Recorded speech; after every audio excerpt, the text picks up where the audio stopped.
Sir अब हो रही है। Yes, sir. Now okay. ठीक।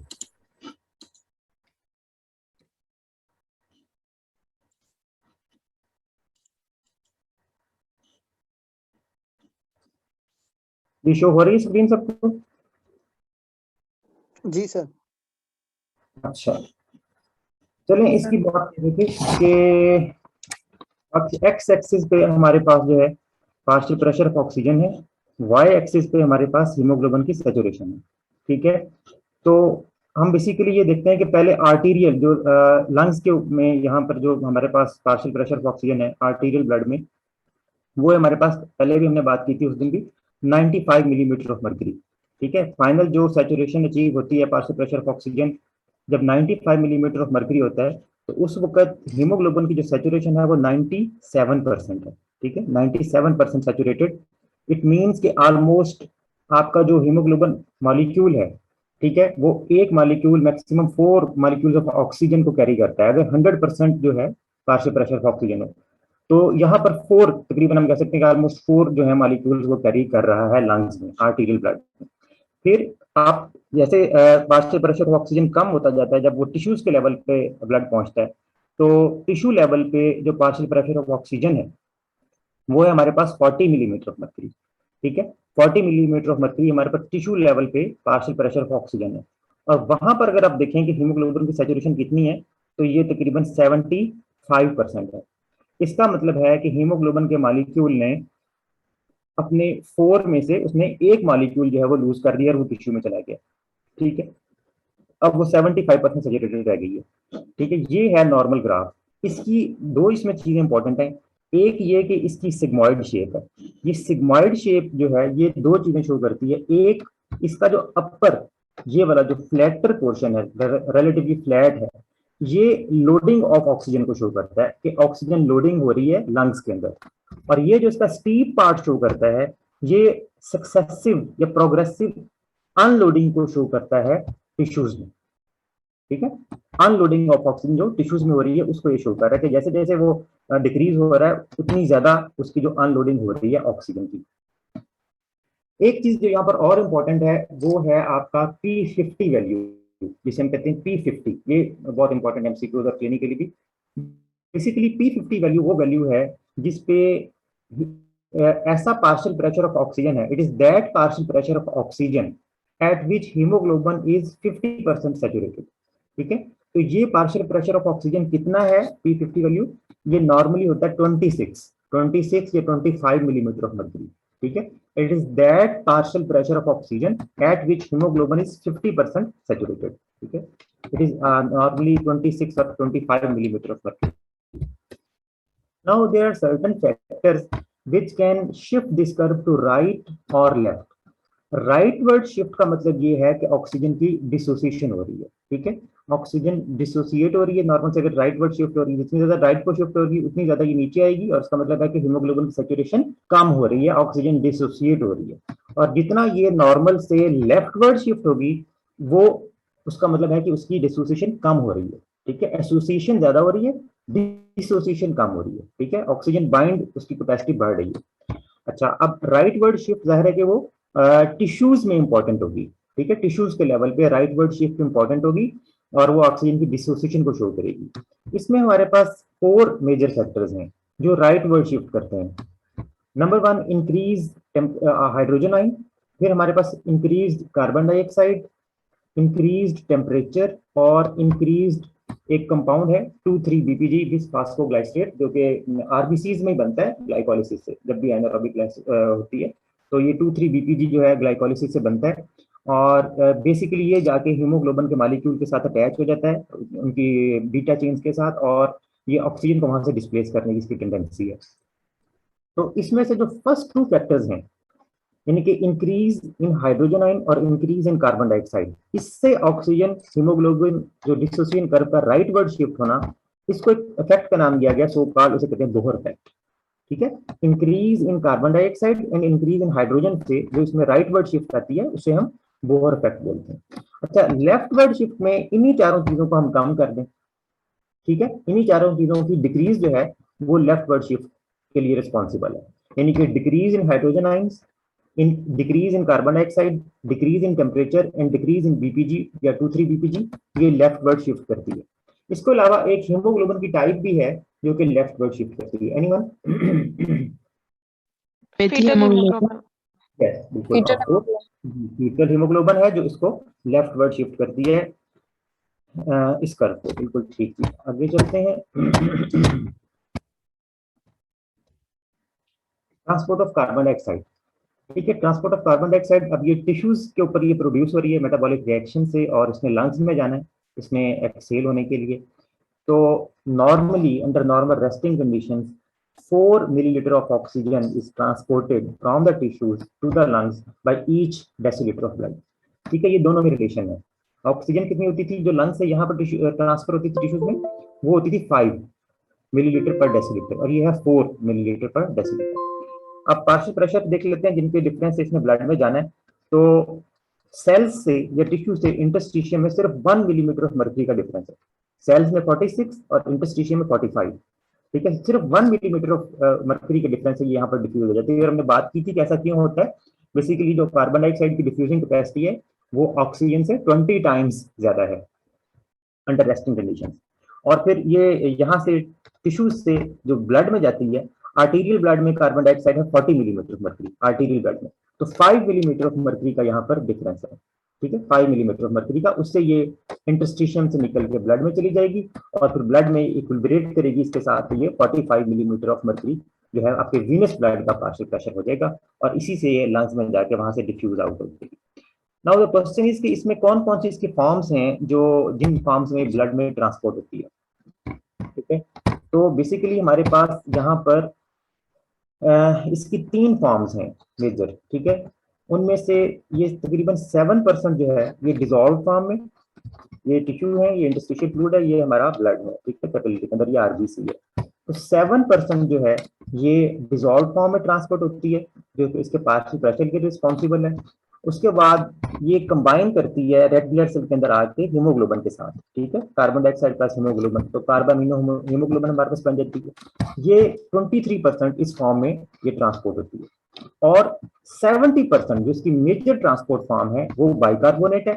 और वो कैसे, आपको पता है कि ये कंबाइन करती है वाटर के साथ, H2CO3 बनता है Ca की प्रेजेंस में, कार्बोनिक एनहाइड्रेज की प्रेजेंस में, वो डिसोसिएट करता है HCO3 में और H में। H जो है वो बफर हो जाता है हीमोग्लोबिन से, वरना एसिडोसिस का मतलब चांस है। इसके साथ हीमोग्लोबिन जो बफरिंग प्रोटीन में बड़ी जबरदस्त है, आपको पता है, उसके साथ ये बफर हो जाता है। और जो बाइकार्बोनेट है वो बाइकार्बोनेट क्लोराइड शिफ्ट यहाँ पर हो रही है, ठीक है, 3 बाइकार्बोनेट वर्सेस 1 क्लोराइड, ठीक है। यहाँ पर ये लगा हुआ है, ट्रांसपोर्टर लगा हुआ है, बाइकार्बोनेट क्लोराइड शिफ्ट, और उससे ये जो है बाइकार्बोनेट यहाँ पर बाहर आ जाती है। क्लोराइड जो है इलेक्ट्रिकल न्यूट्रलिटी मेंटेन करने के लिए ये आरबीसी के अंदर आ जाती है। क्योंकि क्लोराइड यहाँ पर मुसलसल आ रही है इन सारे आरबीसी में, तो जो हमारा क्लोराइड कंटेंट है वीनस ब्लड का, ठीक है, जिसमें ये कार्बन डाइऑक्साइड एंटर कर गई है, it is greater than that of arterial blood, ठीक है, या आप कह सकते हैं कि arterial RBC, due to this process of chloride shift. Now this is an important concept, ये भी एमसीक्यूज के हवाले से इंपॉर्टेंट है। बात तक पूछा जाता है कि वीनस आरबीसी का क्लोराइड कंटेंट ज्यादा है या कि आपके आर्टीरियल आरबीसी का, तो ऑफ कोर्स वीनस आरबीसी का क्लोराइड कंटेंट ज्यादा होता है, क्योंकि इसमें ये प्रोसेस हो चुका होगा क्लोराइड शिफ्ट का, और ये बाइकार्बोनेट जो है ये बाहर आ गया बस। अच्छा जी, अब एक इफेक्ट जिसे हम बोलते हैं हेल्डेन इफेक्ट, ठीक है। हेल्डेन effect basically carbon dioxide transport के लिए, और कुछ भी नहीं, बड़ा आसान सा है। इसमें क्या होता है कि binding of oxygen with the haemoglobin, ठीक है, which occur at the level of lungs. यही होता है ना कि लंग्स में ये ऑक्सीजन बाइंड करती है हीमोग्लोबिन के साथ। This tends to displace carbon dioxide from the blood and vice versa, ठीक है। क्योंकि ये जब वहां पर हमें कार्बन डाइऑक्साइड को वहां पर हमें एक्सहेल करना है, उसको एक्सपायर करना है, तो जब ऑक्सीजन उसके साथ हीमोग्लोबिन के साथ बाइंड करती है तो ये कार्बन डाइऑक्साइड को वहां से डिस्प्लेस कर देती है। और ऐसा किस लिए होता है, यहाँ पर फिगर में जरा देखिएगा, ये ऑक्सीजन है जो कि यहाँ से एल्वियोलाई से आई है, ठीक है, एल्वियोलाई से ऑक्सीजन आई है डिफ्यूज होके ब्लड में, H हीमोग्लोबिन पड़ी थी, ये वो बफर उसने किया था जैसे पिछली स्लाइड में हमने देखा। तो जब ये ऑक्सीजन हीमोग्लोबिन के साथ बाइंड करती है, ऑक्सी हीमोग्लोबिन बनता है, तो oxy haemoglobin is much more acidic then simple haemoglobin, ठीक है, ये मच मोर एसिडिक कंपाउंड है। ये क्या करता है, यहाँ से H को डिस्प्लेस करता है, H उसी बाइकार्बोनेट के साथ जिसमें कार्बन डाइऑक्साइड ट्रांसफर हो रही थी, ट्रांसपोर्ट हो रही थी, उसके साथ कंबाइन करता है H प्लस HCO3 H2CO3, वही रिवर्स रिएक्शन होगा, ठीक है। CO2 and H2O will be form, ये क्या H2O वाटर, वाटर बन गया, और CO2, यहाँ जो CO2 बनी, कार्बन डाइऑक्साइड जो बनी, ये एक्सहेल हो गई। तो इस तरह से ये हेल्डेन इफेक्ट जो है, ये कार्बन डाइऑक्साइड की एक्सपायरेशन में उसको ये इजी बना देता है, जो कि लंग्स के लेवल पे आपका हो रहा है। इसको यहाँ पर कंपेयर किया गया बोहर इफेक्ट के साथ। बोहर इफेक्ट टिश्यू के लेवल पे है, हेल्डेन इफेक्ट आपका लंग्स के लेवल पे। और ये बोहर इफेक्ट में हमने क्या देखा था, इसमें कि increase in carbon dioxide and hydrogen ions, in carbon dioxide tissue के लेवल पे जो कि वहां से आ रही है, टिश्यू से आ रही है, मेटाबॉलिक रिएक्शन से प्रोड्यूस होकर ये वाटर के साथ कंबाइन करती है, इसी वाटर के साथ आप कह लें CO2 प्लस H2O, H2CO3 बन गया, यहाँ पर शो नहीं किया जाएगा H2CO3, और वो डिसोसिएट हो गया H में और HCO3 में, ठीक है, जो हमने रिएक्शन करा। तो इस तरह से कार्बन डाइऑक्साइड जो है HCO3 कार्बोनेट की फॉर्म 70% जो है बाइकार्बोनेट की फॉर्म में ये जो है ये ट्रांसपोर्ट होती है। लास्ट हमारा जो टॉपिक रेगुलेशन का, इसके बाद हम नर्व फिजियोलॉजी पे मूव करेंगे, वो है रेगुलेशन ऑफ रेस्पिरेशन। नाउ इसमें दो तरह के इसके हैं, एक है हमारे पास नर्वस कंट्रोल और एक है हमारे पास केमिकल कंट्रोल। नर्वस कंट्रोल में हमारे पास सबसे इंपॉर्टेंट जो इसका जो रोल है वो है रेस्पिरेटरी सेंटर का, जो कि आपके ब्रेन स्टेम में है, ठीक है। यहाँ से इफरेंट इंपल्सेस जाती हैं और वो रेस्पिरेटरी मसल्स की कंट्रैक्शन को, रिलैक्सेशन को कंट्रोल करती हैं, ठीक है, इफरेंट इंपल्सेस। और फिर कुछ जाहिर है कि इस रेस्पिरेटरी सेंटर को फीडबैक चाहिए एनवायरनमेंट के मुतालिक, बॉडी की कंडीशंस के मुतालिक, तो वो फीडबैक जो है वो एफरेंट इंपल्सिव से आते हैं।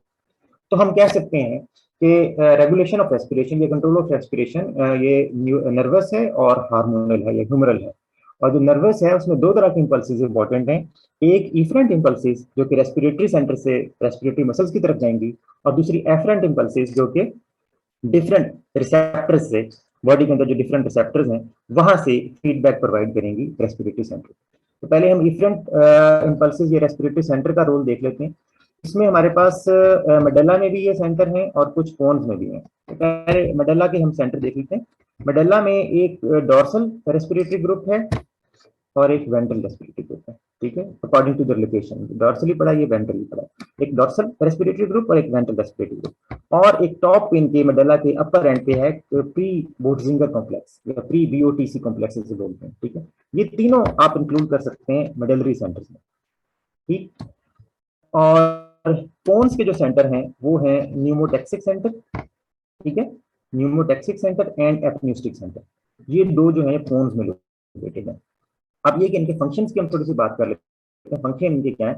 ये जो हमारे पास पहला सेंटर है जिसको आप देख रहे हैं प्री बोर्जिंगर कॉम्प्लेक्स, ये बेसिकली इसको हम कहते हैं पेस मेकर ऑफ रेस्पिरेशन, ठीक है, पेस मेकर ऑफ रेस्पिरेशन। यहाँ से बेसिक रेस्पिरेटरी जो रिदम है, वो रेस्पिरेशन का जो बेसिक रिदम है वो यहाँ से जनरेट होता है। आप कह सकते हैं कि इसका काम वही वाला है जो हार्ट में एसए नोड का है। जैसे कि हार्ट में जो आपका एसए नोड है वो पेस मेकर था, तो यहाँ पर ये जो प्री बोर्जिंगर कॉम्प्लेक्स है ये पेस मेकर है, जो कि बेसिक रेस्पिरेटरी रिदम जनरेट करता है। अच्छा, यहाँ से ये सिग्नल पास कर देता है आपके जो मेन सेंटर है डीआरजी को, ठीक है, डॉर्सल रेस्पिरेटरी ग्रुप को, उसको ये सिग्नल पास करता है और वो फिर इंस्पायरेटरी रैंप सिग्नल, ठीक है, इंस्पायरेटरी रैंप सिग्नल को जनरेट करता है। रैंप इसलिए कि वो एक रैंप लाइक फैशन में जो है वो असेंड करता है स्लोली, ताकि लंग्स के वॉल्यूम के अंदर स्टेडी इंक्रीज आए, ग्रेजुअल इंक्रीज आए, कोई एकदम सडन इंक्रीज ना आए, ठीक है। तो ये डॉर्सल रेस्पिरेटरी ग्रुप को यहाँ से इंपल्सेस आती हैं, और डॉर्सल रेस्पिरेटरी ग्रुप जो है ये बेसिक आपका इंस्पिरेटरी सेंटर है, और ये इंपल्सेस सेंड करता है आपकी फ्रेनिक नर्व के अलोंग जो है डायफ्राम को, ठीक हो गया। इस फिगर में भी देख लेते हैं, ठीक है, ये आपका dorsal respiratory group, inspiratory centre और ये वेंट्रल, ठीक है, इसकी तरफ हम बाद में आते हैं। तो डॉर्सल जो है बेसिकली यहाँ पर इंपल्स आई वहां से प्री बोर्जिंगर से, और डॉर्सल ने फिर इफरेंट इंपल्सेस सेंड की, ये पॉजिटिव साइन स्टिमुलेशन को शो कर रहा है आपके जो इंस्पायरेटरी मसल्स हैं, यानी कि डायाफ्राम और एक्सटर्नल इंटरकोस्टल, ठीक है ना, वो फिर कंट्रैक्ट करते हैं, तो उसके बाद वो रेस्पिरेशन होती है, जैसे हमने पहले डिस्कस किया था। अब दूसरा जो मेडुला में सेंटर है वेंट्रल रेस्पिरेटरी ग्रुप, उसका क्या फंक्शन है वो याद रखिएगा, ये भी एक इंपॉर्टेंट पॉइंट है कि नॉर्मल जो हमारी क्वाइट रेस्पिरेशन है ना उसमें ये साइलेंट रहता है वेंट्रल रेस्पिरेटरी ग्रुप, ठीक है, इसका कोई फंक्शन नहीं है नॉर्मल रेस्पिरेशन के अंदर, ठीक। फिर ये कब ये आपका काम करेगा फोर्सफुल रेस्पिरेशन में। और फोर्सफुल रेस्पिरेशन में भी मेनली इसने क्या काज करना है, इसमें एक्सपिरेशन काज करना है। नो डाउट दोनों काम करेगा, इंस्पिरेशन को भी एनहांस करेगा, एक्सपिरेशन को भी, लेकिन मेनली ये एक्सपिरेशन जो है उससे कंसर्न है। इसीलिए ठीक है, ये जो आपके एक्सपिरेटरी मसल हैं जो फोर्स एक्सपिरेशन में इस्तेमाल होते हैं, हमने उस दिन बात की थी कि फोर्स्ड एक्सपिरेशन में ये मसल इस्तेमाल होते हैं इंटरनल इंटरकोस्टल, ठीक है, इंटरनल इंटरकोस्टल मसल। और उसके साथ ये एरो गलत बना हुआ है, यह जाना था रेक्टस एब्डोमिनस, ठीक है, रेक्टस एब्डोमिनस जो है दूसरा आपका है मसल फोर्स्ड एक्सपिरेशन में, यहाँ रेक्टस एब्डोमिनस उसको ये कंट्रैक्ट करता है, इंटरनल इंटरकोस्टल और रेक्टस एब्डोमिनस। और ये याद रखिएगा नॉर्मल जो क्वाइट रेस्पिरेशन है उसमें ये साइलेंट है, इसमें इसका कोई रोल नहीं है। पोन्स के सेंटर की तरफ आते हैं। पोन्स में दो सेंटर हैं, न्यूमोटैक्सिक सेंटर और एपन्यूस्टिक सेंटर, ठीक है। इनमें से न्यूमोटैक्सिक सेंटर बहुत इंपॉर्टेंट है, याद रख, मतलब ऐसे आप याद रखिए कि दोनों जगह पर दो दो सेंटर हैं, मेडल्ला में भी पोन्स में भी, और उनमें एक सेंटर जो है ज्यादा इंपॉर्टेंट है। इसमें डॉर्सल ज्यादा इंपॉर्टेंट था और वेंट्रल आमतौर पर क्वाइट रहता था। यहाँ इसी तरह न्यूमोटैक्सिक जो है वो हर रेस्पिरेटरी साइकिल में आपके काम करता है और एपन्यूस्टिक ने कभी कभी काम करना है, कैसे भी मैं बताता हूँ। न्यूमोटैक्सिक जो है ये जैसे कि नाम से जाहिर है ये हैंडल करता है उसको, ठीक है। इसको हम कहते हैं it controls the switch off point of the inspiratory ramp signal. Inspiratory ramp signal was being produced by dorsal respiratory group. तो अब डॉर्सल रेस्पिरेटरी ग्रुप जो इंस्पिरेटरी रैम्प सिग्नल दे रहा है उसने कहीं जाके स्विच ऑफ तो होना है ना, ताकि उसके बाद रेस्पिरेशन खत्म हो जाए, इंस्पिरेशन खत्म हो जाए और मसल कंट्रैक्शन खत्म कर दें, रिलैक्सेशन स्टार्ट हो जाए, रेस्पिरेशन स्टार्ट हो जाए। तो उसका जो स्विच ऑफ पॉइंट है, ठीक है, उसका जो स्विच ऑफ पॉइंट है कि वहां पर डॉर्सल रेस्पिरेटरी ग्रुप का इंस्पायरेटरी रैम्प सिग्नल वहां पर स्टॉप हो जाए, उसको बेसिकली इसने कंट्रोल करना है। न्यूमोटैक्सिक नाम से जाहिर है, ठीक है, न्यूमोटैक्सिक कर रहा है, एयर को ये रोक रहा है, ठीक है। न्यूमोटैक्सिक सेंटर यहां से इंपल्स आएगी बेसिकली, ठीक है, ये नेगेटिव इंपल्स आएगी और इसकी जो इंपल्स है उसको स्टॉप कर देगी। तो ये हर रेस्पिरेटरी उसमें साइकिल में काम कर रहा है, हर रेस्पिरेटरी साइकिल में काम कर रहा है और उसको लिमिट करता है, ठीक है। तो इंक्रीज्ड एक्टिविटी बात का पूछा था, increased activity of pneumotaxic centre will result in increased और decreased respiratory rate. Of course it is increased respiratory rate, increased respiratory rate है ना वो आएगा। अच्छा, फिर ये दोनों, हाँ, एपन्यूस्टिक सेंटर रह गया हमारा। एपन्यूस्टिक सेंटर जो है एक खास तरह की रेस्पिरेटरी जो है पैटर्न जनरेट करता है, उसे हम कहते हैं एपन्यूसिस, ठीक है, एपन्यूसिस जनरेट करता है। और एपन्यूसिस जो है वो एक ऐसी रेस्पिरेटरी एफर्ट है in which there are prolonged inspiratory gasps followed by very short expiration. Prolonged inspiratory gasps followed by very short period of expiration, ये एपन्यूसिस होती है। तो ये बेसिकली कैसे अपना काम करता है, ये स्टिमुलेट करता है डीआरजी को, ठीक है, और इसके फंक्शन को इनहिबिट करने की कोशिश करता है। इट प्रिवेंट्स, वो जो उसका स्विच ऑफ पॉइंट को कंट्रोल कर रहा था उसको स्विच ऑफ पॉइंट को ये इनहिबिट करेगा, ठीक है। यहां जाके जो स्विच ऑफ पॉइंट दे रहा था न्यूमोटैक्सिक सेंटर उसको ये इनहिबिट कर देता है और इंस्पिरेशन को प्रोलॉन्ग कर देता है एपन्यूस्टिक सेंटर। अभी किस वक्त काम करता है, दो कंडीशन हमारे पास, एक वही आपकी एक्सरसाइज है मेनली, ठीक है, एक्सरसाइज में prolonged inspiration followed by short expiratory gasp और नियर डेथ जो रेस्पिरेशन आपने से लोगों ने ऑब्जर्व की होगी, वो उस तरह की जो रेस्पिरेशन होती है वो भी इसी एपन्यूस्टिक सेंटर से जनरेट होती है। ये दो हो गए। सेरेब्रल कॉर्टेक्स का जो है वॉलंटरी कंट्रोल है वो ओवरराइड करता है। अब दूसरी इंपल्सेस देख लेते हैं एफरेंट। आपने एक तो आपने बताया एक्सरसाइज, सेकंड क्या बताया था आपने? नियर डेथ आमतौर पे जो आप पेशेंट को एफर्ट करते हुए देख रहे होते हैं ना, तो वो जो रेस्पिरेशन जिस तरह की उसमें होती है उस वक्त एक्सक्लूसिवली एपन्यूस्टिक सेंटर वो मीडिएट हो रही होती है। Sir gasping? Gasping, gasping. Okay sir, thank you. दूसरा है एफरेंट इंपल्सेस, ठीक है। एफरेंट इंपल्सेस जो हैं, afferent impulses to respiratory centre जिसको फीडबैक देती हैं, ठीक है, इसमें हमारे पास डिफरेंट रिसेप्टर्स हैं जो कि इसको फीडबैक देते हैं। ये हमारे पास वही है, पोन्स है, मेडल्ला है, ये रेस्पिरेटरी सेंटर है और ये हमारे पास जो है डिफरेंट पेरिफेरल रिसेप्टर्स हैं, ठीक है। इसकी बात कर लेते हैं। उसमें नंबर 1 आपके पास जो है ये हम देंगे प्रोप्रियोसेप्टर्स, ठीक है, जो सेंस ऑफ पोजीशन, तो जो सेंस करते हैं पोजीशन को, जो सेंस करते हैं जो जॉइंट्स में टेंडेंस में है, ठीक है। जब भी एक्सरसाइज होती है हमारे जॉइंट्स मूव करते हैं, हर जॉइंट पे मूवमेंट होती है, मसल्स हमारी वहां से कंट्रैक्शन होती है, तो यहाँ से इंपल्सेस जाती हैं और ये रेस्पिरेटरी सेंटर को बताती हैं कि पर्सन एक्सरसाइज कर रहा है, he needs more ventilation. Proprioceptors positive effect देंगे। अच्छा, दूसरा है लंग्स के अंदर स्ट्रेच रिसेप्टर्स, ठीक है। ये खास तरह की रिफ्लेक्स को इनिशिएट करते हैं जिसे हम कहते हैं Hering Breuer inflation reflex. I repeat, Hering Breuer inflation reflex. और वो रिफ्लेक्स क्या है कि जब भी हम नॉर्मल टाइटल वॉल्यूम से 3 टाइम्स ज्यादा ब्रीथ करते हैं, नॉर्मल टाइटल वॉल्यूम है 500 ml, उससे हम जब 3 टाइम 1.5 लीटर हम ब्रीथ कर लेंगे, तो ये स्ट्रेच रिसेप्टर जो लंग्स के अंदर है, एयरवेज के अंदर होते हैं प्रेजेंट मेनली, ये स्टिमुलेट हो जाते हैं, ठीक है। और ये यहाँ पर नेगेटिव सिग्नल भेजेंगे इसको रेस्पिरेटरी सेंटर कि तुम स्टॉप कर दो रेस्पिरेशन। तो बेसिकली प्रोटेक्टिव रिफ्लेक्स है which prevents the over inflation of the lungs, ठीक है। डीआरजी के पास सिग्नल लेके जाते हैं और वहां पे ये स्टॉप कर देते हैं, ठीक। वही वाला काम करते हैं जो कि न्यूमोटैक्सिक सेंटर नहीं किया, सॉरी। फिर है इरिटेंट रिसेप्टर्स, ये भी लंग्स की हमारे एपिथेलियम में, एयरवेज के एपिथेलियम में प्रेजेंट होते हैं और ये डिफरेंट इरिटेंट से ये स्टिमुलेट होते हैं। तो ये इन्वॉल्व है आपके कफ में और स्नीज रिफ्लेक्स में, याद रखिएगा। इरिटेंट रिसेप्टर्स जो कि एपिथेलियम ऑफ एयरवेज में प्रेजेंट है, कफ और स्नीज रिफ्लेक्स में प्रेजेंट है, और ठीक है, ये भी इसको नेगेटिव सिग्नल देंगे। उसके बाद फिर वो उसका प्रोसेस सारा इनिशिएट हो जाएगा।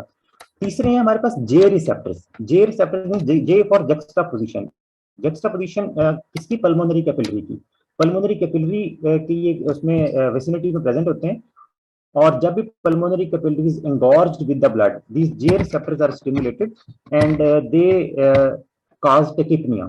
Tachypnea में इन्वॉल्व है, फॉर एग्जाम्पल जो CCF पेशेंट्स में, कंजेस्टिव कार्डियक फेलियर में जो tachypnea होता है पेशेंट्स में, वो ये J रिसेप्टर जहां पर शो नहीं किए गए, J रिसेप्टर्स होते हैं।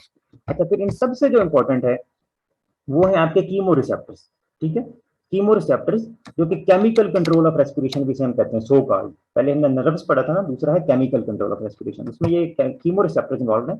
और ये भी 2 लोकेशन पे पड़े हैं, एक आपके सेंट्रल है जो कि इसी रेस्पिरेटरी सेंटर के करीब पड़े हैं, ठीक है, सेंट्रल कीमो रिसेप्टर्स, और दूसरे हैं पेरिफेरल कीमो रिसेप्टर्स। और ये पेरिफेरल कीमो रिसेप्टर्स आपके प्रेजेंट है कैरोटिड, कैरोटिड और एओर्टिक बॉडीज में, ठीक है। कैरोटिड बॉडीज में जो कि कॉमन कैरोटिड आर्टरी के करीब होती है, और एओर्टिक बॉडीज जो कि आर्च ऑफ एओर्टा के करीब होती हैं, ठीक है। कैरोटिड बॉडी से इंपल्स जाएगी 9th नर्व के लॉन्ग, और एओर्टिक बॉडी से इंपल्स जाएगी, एफरेंट इंपल्स जाएगी 10th नर्व या वेगस के लॉन्ग जाएगी, यहाँ आपके रेस्पिरेटरी सेंटर। अच्छा, अब बेसिक इंपॉर्टेंट चीज ये है कि इनके जो स्टिमुलेटर्स हैं वो इंपॉर्टेंट है। जो आपके सेंट्रल रिसेप्टर्स है ना, जो कि रेस्पिरेटरी सेंटर के बिल्कुल करीब पड़े हैं, इनके जो मेन स्टिमुलेटर है वो है कार्बन डाइऑक्साइड एंड हाइड्रोजन, ठीक है, इनका इंक्रीज होना, हाइपर कैप्निया एंड एसिडोसिस, ठीक है, कार्बन डाइऑक्साइड एंड हाइड्रोजन। जो पेरिफेरल रिसेप्टर्स हैं जो कि कैरोटिड एंड एओर्टिक बॉडीज में पड़े हैं, वो नो डाउट तीनों चीजों को रिस्पॉन्ड करते हैं, कार्बन डाइऑक्साइड को, हाइड्रोजन को, लेकिन सबसे ज्यादा वो हाइपोक्सिया, ऑक्सीजन की डिक्रीज, उसको ये रिस्पॉन्ड करते हैं, ठीक है। सबसे ज्यादा वो ऑक्सीजन के लिए सेंसिटिव है, carotid and aortic bodies which are peripheral chemoreceptors, ठीक, उसके लिए सबसे ज्यादा सेंसिटिव है। सेंट्रल कीमोरिसेप्टर पे दोबारा आते हैं, उनमें भी से ज्यादा इफेक्ट किसका है? कार्बन डाइऑक्साइड और हाइड्रोजन, उसमें से ज्यादा ये रिस्पॉन्ड कर सकते हैं हाइड्रोजन को, ठीक है, हाइड्रोजन को मेन उनका जो स्टिमुलेटर है। लेकिन अब यहाँ पर प्रॉब्लम ये है कि हम देखते हैं कि जब ब्लड पीएच में चेंज आती है, तो और ब्लड कार्बन डाइऑक्साइड में चेंज आ रही है, तो ये देखें ग्रीन कर्व जो है ये पीएच को शो कर रही है, उससे एल्वेलर वेंटिलेशन जितनी ज्यादा ऊपर नहीं गई जितनी कि वो चेंज इन कार्बन, सॉरी, जितनी कि वो चेंज इन कार्बन डाइऑक्साइड से वो स्टिमुलेट हो रही है, ठीक है। चेंज इन कार्बन डाइऑक्साइड से वो 11 टाइम्स तकरीबन स्टिमुलेट हुई है, और चेंज इन ब्लड पीएच से वो स्टिमुलेट हुई है तकरीबन कितनी, 4 टाइम्स। तो हमने तो कहा था कि उसका मेन स्टिमुलेटर जो है वो हाइड्रोजन है, तो फिर ऐसा क्यों हुआ? ऐसा इसलिए हुआ कि जो हाइड्रोजन आयंस है ना, ये ब्लड है, ठीक है, फिगर को एक्सप्लेन करता हूँ, ये हमारा सिस्टमिक आर्टरी ब्लड है, ये ब्लड ब्रेन बैरियर है, ये जो है, और इस तरफ आपके वो सेंट्रल जो है कीमोसेंसिटिव एरिया, ये सेंट्रल कीमो रिसेप्टर्स पड़े, ये सीएसएफ है और ये सेंट्रल कीमो रिसेप्टर्स पड़े। हाइड्रोजन आयन जो है ना ब्लड में जितने मर्जी चेंज हो जाए वो इसको क्रॉस नहीं कर सकते इजीली, ये ब्लड ब्रेन बैरियर को, ठीक है। यहाँ पर अब कार्बन डाइऑक्साइड ये बड़ी क्लेवर है, ये इजीली इसको क्रॉस करती है, ब्लड ब्रेन बैरियर क्रॉस करती है, और ये क्लेवर इतनी है कि अपने आप को ये हाइड्रोजन में कन्वर्ट कर लेती है उसी पुराने रिएक्शन से, CO2 प्लस H2O, H2CO3 और H2CO3 H और CO3 बना, और ये अपने आप को बेसिकली इसने H में कन्वर्ट किया, और H में जाके इसको पावरफुली स्टिमुलेट करती है, ठीक है। तो ये वो कहानी सारी चलती है, जिसकी वजह से जो है हम कहते हैं कि ये ज्यादा जो है वो पावरफुल है। अच्छा जी, ये तो हो गया हमारा रेस्पिरेशन का, ठीक है। अब हम जो है नर्व फिजियोलॉजी की तरफ आ जाते हैं, नर्व फिजियोलॉजी के कुछ इंपॉर्टेंट टॉपिक्स डिस्कस करते हैं, उसके बाद हम असल फिजियोलॉजी की तरफ आएंगे, ठीक।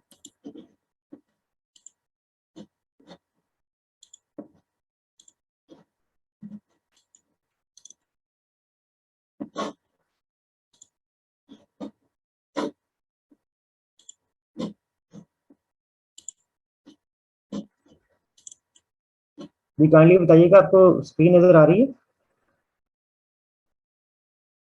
Yes sir. हाँ हाँ आ रही है। चलो, सबसे पहले हम स्ट्रक्चर ऑफ टिपिकल न्यूरॉन से इसको थोड़ा सा रिवाइज कर लेते हैं, फिर हम आगे मूव करेंगे।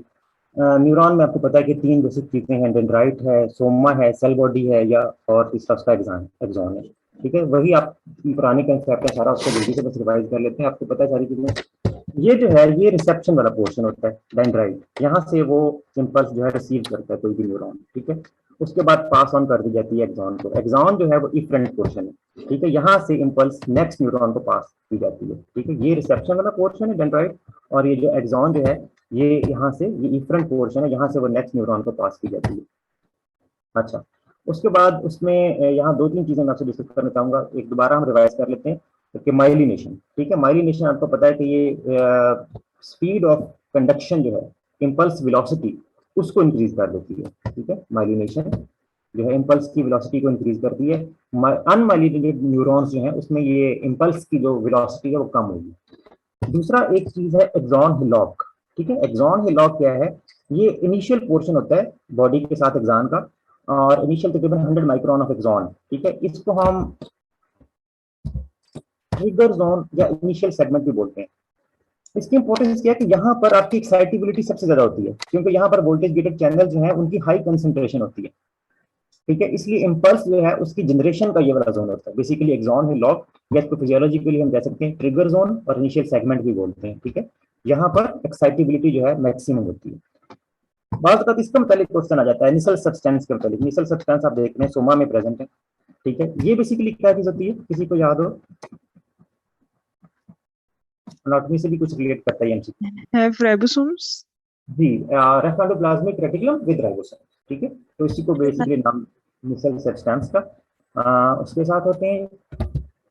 ये बात याद रखने की है कि cell body is the most important part of the neuron. If this is damaged or destroyed, the entire neuron dies. ठीक है, is most vital part. Axon अगर उसकी इंजरी हो जाए या उसको किसी तरह हाइपोक्सिक इंजरी हो जाए तो वो एक्सॉन की रिजनरेशन जो है वो पॉसिबल। एक और चीज एक्सॉनल ट्रांसपोर्ट। ठीक है, ये भी इंपॉर्टेंट है आपके हवाले से। एक्सॉन जो है ये वही सोमा या सेल बॉडी एक्सॉन है। इसमें ना 2 तरह की ट्रांसपोर्ट होती है। एक एंटेरोग्रेड जो कि फॉरवर्ड डायरेक्शन में, ठीक है, जिस तरफ इम्पल्स जाती है। ठीक है, एक्सॉन टर्मिनल की तरफ, एक्सॉन टर्मिनल है उसकी तरफ जो है इसे कहते हैं एंटेरोग्रेड। इसमें जो आमतौर पर चीजें ट्रांसपोर्ट की जाती हैं वो है साइनेप्टिक वेसिकल्स, क्योंकि साइनेप्टिक वेसिकल का यहाँ पर काम है, उसने यहाँ से अपने जो न्यूरोट्रांसमीटर है उसको रिलीज करना है, तो उसको जाहिर है कि सेल बॉडी में बनेगा। साइनेप्टिक वेसिकल जो है सेल बॉडी में सिंथेसाइज होगा और प्रोटीन्स भी यहाँ पर सिंथेसाइज होंगी, और फिर उसको एंटेरोग्रेड ट्रांसपोर्ट के थ्रू एक्सॉन टर्मिनल की तरफ लेके जाया जाएगा। अब इसमें जो प्रोटीन इन्वॉल्व है वो आपके लिए इंपॉर्टेंट है, वो है काइनेसिन। मॉलिक्यूलर मोटर जो इसमें इन्वॉल्व है वो डिफरेंट टाइप्स हैं, आपको पता है। इसमें से काइनेसिन प्रोटीन याद रखिएगा। ठीक है, काइनेसिन ये एंटेरोग्रेड ट्रांसपोर्ट करती है। मॉलिक्यूलर हाईवे सॉरी जो आपकी सेलुलर हाईवेज है, सेलुलर हाईवेज कौन सी है आपकी? माइक्रोट्यूब्यूल। याद रखिएगा, समझिए कि ये आपकी वो मोटरवे है माइक्रोट्यूब्यूल, और उसके ऊपर ये जो है ट्रक जा रहा है। ठीक है, ये ट्रक कौन सा? काइनेसिन। इस हाईवे पे, माइक्रोट्यूब्यूल की हाईवे पे ये ट्रक काइनेसिन ये इन चीजों को लेके जा रहा है जहां पर इनकी जरूरत है। अच्छा, तो फिर रेट्रोग्रेड ट्रांसपोर्ट भी होती है। जी, रेट्रोग्रेड भी होती है, वो रिवर्स डायरेक्शन में होगी, और उसमें जो प्रोटीन इंपॉर्टेंट है वो है डायनिन। ये 2 प्रोटीन्स आपकी बहुत बहुत सबसे ज्यादा इंपॉर्टेंट मॉलिक्यूलर मोटर्स, काइनेसिन एंटेरोग्रेड के लिए और डायनिन और रेट्रोग्रेड के लिए। ठीक है, और ये कौन सी चीजें लेके जाती है? यहाँ पर लिखा भी हुआ है रिसाइकल। वो वेसिकल जो यहाँ पर रिसाइकल हुए थे उनको यहाँ पर लेके उसको लेके जाती है। उसके साथ जो दूसरी इंपॉर्टेंट चीज है जो पैथोलॉजी में और पैथोफिजियोलॉजी में पूछी जाती है वो है वायरसेस। ठीक है, कोई एक वायरस जिसका आप नाम बता सकें जो कि इस तरह रेट्रोग्रेड ट्रांसपोर्ट होता है, यहाँ से एक्सॉन टर्मिनल से वापस लेकर जाएगा और फिर ऊपर पहुंचता पहुंचता आपके वो जो है chicken pox, polio. Polio virus. जी बिल्कुल, चिकन पॉक्स आपका हर्पीस का वायरस जो है वो इसी तरह से हर्पीस का वायरस जो गैंग्लियन डॉर्सल नर्व रूट तक ट्रांसफर कर जाता है इसी रेट्रोग्रेड ट्रांसपोर्ट से।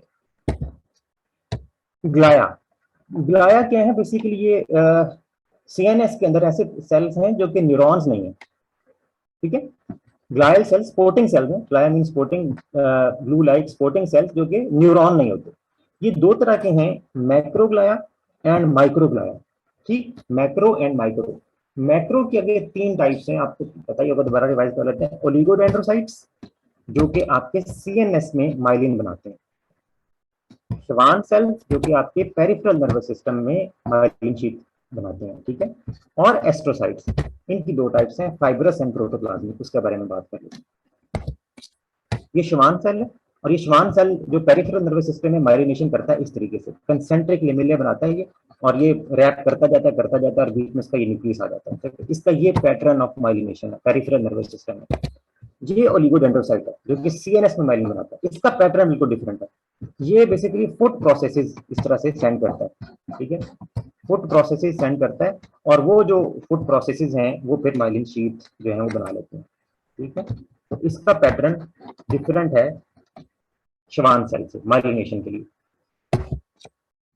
फाइब्रस एस्ट्रोसाइट्स जो है ये व्हाइट मैटर में है मेनली, और प्रोटोप्लाज्मिक जो है ये ग्रे मैटर में, ठीक, ये याद रखिएगा। फाइब्रस जो है ये मेनली व्हाइट मैटर में होते हैं, और प्रोटोप्लाज्मिक जो है ये मेनली ग्रे मैटर में। फंक्शन इनके क्या है? यस, बहुत इंपॉर्टेंट फंक्शन है ब्लड ब्रेन बैरियर।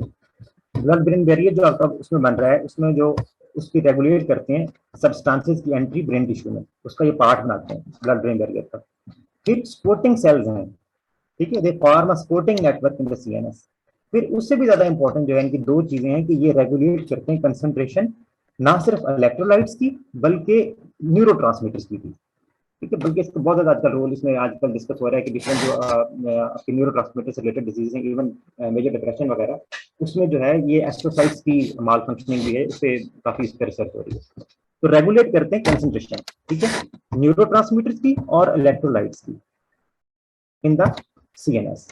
और फिर ये एम्ब्रियोजेनेसिस में भी किसी हद तक इंपॉर्टेंट है कि जो डेवलपिंग सेल्स हैं उनके अलोंग माइग्रेट करते हैं। लेकिन ये चार इनके इंपॉर्टेंट फंक्शन, एक सपोर्टिंग नेटवर्क बनाएंगे, ब्लड ब्रेन बैरियर का पार्ट बनेंगे, और इन दो चीजों की उसमें सीएनएस के अंदर कंसंट्रेशन को रेगुलेट करेंगे। माइक्रोग्लाया जो है दूसरी तरह के जो है, मैंने कहा था मैक्रोग्लाया और माइक्रोग्लाया। मैक्रोग्लाया की तीन टाइप्स थी, Schwann cells, oligodendrocytes and astrocytes. Microglia जो है वो स्कैवेंजर सेल्स हैं, और ये समझ लें कि सीएनएस के माइक्रोफेजेस हैं, जो कि वहां पर जो टिश्यू डेब्री रिजल्ट करता है फ्रॉम इंजरी, इन्फेक्शन, डिजीज, उसको बेसिकली उसको सारे को इन्वॉल्व करते हैं। और ये अराइज भी माइक्रोफेजेस से करते हैं आउटसाइड द सीएनएस, और फिर मूव कर जाते हैं, और इनका फंक्शन भी माइक्रोफेजेस से ही रिजेंबल करते हैं। Glial cells. थर्ड, ये सेकंड टॉपिक जो हम डिस्कस करने जा रहे हैं यहाँ पर वो है क्लासिफिकेशन ऑफ नर्व फाइबर्स, ठीक है, क्लासिफिकेशन ऑफ एक्सॉन्स, ठीक। इसमें टू वेज हैं क्लासिफाई करने के लिए, वो हम डिस्कस कर लेते हैं। एक तो है फाइबर टाइप, ठीक है, ए, बी एंड सी, तीन में हम इसको डिवाइड करते हैं नर्व फाइबर टाइप्स को, एक्सॉन्स को। बेसिकली एक्सॉन्स की क्लासिफिकेशन है ए, बी एंड सी। ए के आगे फर्दर फोर टाइप्स हैं, A alpha, beta, gamma and delta, according to their speed of conduction and their diameter. जितना ज्यादा डायमीटर ज्यादा होगा उतनी ही स्पीड ऑफ कंडक्शन या वेलोसिटी ज्यादा होगी। अब ए अल्फा जो है ये आपका सबसे बड़ा इनका डायमीटर है, अप टू 20 माइक्रोन, और सबसे ज्यादा इनकी वेलोसिटी भी है, कंडक्शन वेलोसिटी भी अप टू तकरीबन 70 to 100 मीटर पर सेकंड। और ये किसमें है? ये आपकी बेसिकली सोमैटिक मोटर, जो भी सीएनएस से आपके मसल्स को अल्फा मोटर न्यूरॉन है वो ए अल्फा टाइप के होते हैं, बेसिकली वो आपके मसल्स को सप्लाई कर रहे हैं और मोटर एक्टिविटी हो रही है। दूसरा सेंस ऑफ पोजीशन में इन्वॉल्व है। ए बीटा जो इनके बाद आते हैं 5 to 12 इनका डायमीटर है, 30 to 70 मीटर पर सेकंड इनकी वेलोसिटी है। ये ना सिर्फ मसल्स को सप्लाई कर रहे हैं, सोमैटिक मोटर नहीं, बल्कि सेंसरी सिस्टम में है तो टच और प्रेशर में इन्वॉल्व है। अल्फा बीटा गामा, गामा की तरफ आ जाएं तो ये गामा जो है आपके मसल स्पिंडल जो एक सेंसरी रिसेप्टर है, ये सीएनएस में हम पढ़ेंगे, ठीक है, उसको सप्लाई करते हैं। 15 to 13 की कंडक्शन वेलोसिटी। और डेल्टा जो है लास्ट में ये पेन एंड टेम्परेचर में इन्वॉल्व है, सेंसरी सिस्टम में इन्वॉल्व है, लीस्ट इनका डायमीटर है और लीस्ट इनकी वेलोसिटी ऑफ कंडक्शन है 12 to 30। बी की तरफ आ जाएं तो जो प्री गैंग्लियोनिक ऑटोनॉमिक फाइबर्स हैं आपके, ऑटोनॉमिक में जो प्री गैंग्लियोनिक, चाहे वो सिंपैथेटिक हो या पैरासिम्पैथेटिक हो, जो गैंग्लियन से पहले पहले, वो आपके बी टाइप फाइबर्स होते हैं। 3 to 15 मीटर पर सेकंड कंडक्शन वेलोसिटी है। सी अगेन बहुत इंपॉर्टेंट है, ये आपके पेन के खासतौर पे स्लो पेन के, ठीक है, मेन फाइबर है, ठीक है। स्लो पेन, पेन दो तरह की है, स्लो पेन और फास्ट पेन। ये वाली फास्ट पेन है आपकी, ये डेल्टा वाली, और ये स्लो पेन, ठीक है। पेन और टेम्परेचर, और सबसे कम इनकी velocity of conduction 0.5 to 2 metre पर सेकंड, ठीक है। उसके बाद post ganglionic sympathetic, post ganglionic sympathetic fibre जो हैं वो भी आपके ये सी टाइप फाइबर हैं। और लोकल रिफ्लेक्स में किसी हद तक इन्वॉल्व है, लेकिन ये इनके दो मेन काम अगर सारा भूल जाए तो ये जरूर याद रखिएगा, पेन एंड टेम्परेचर और सम मैकेनिक्स, लेकिन पेन एंड टेम्परेचर जो है इनका मेन काम।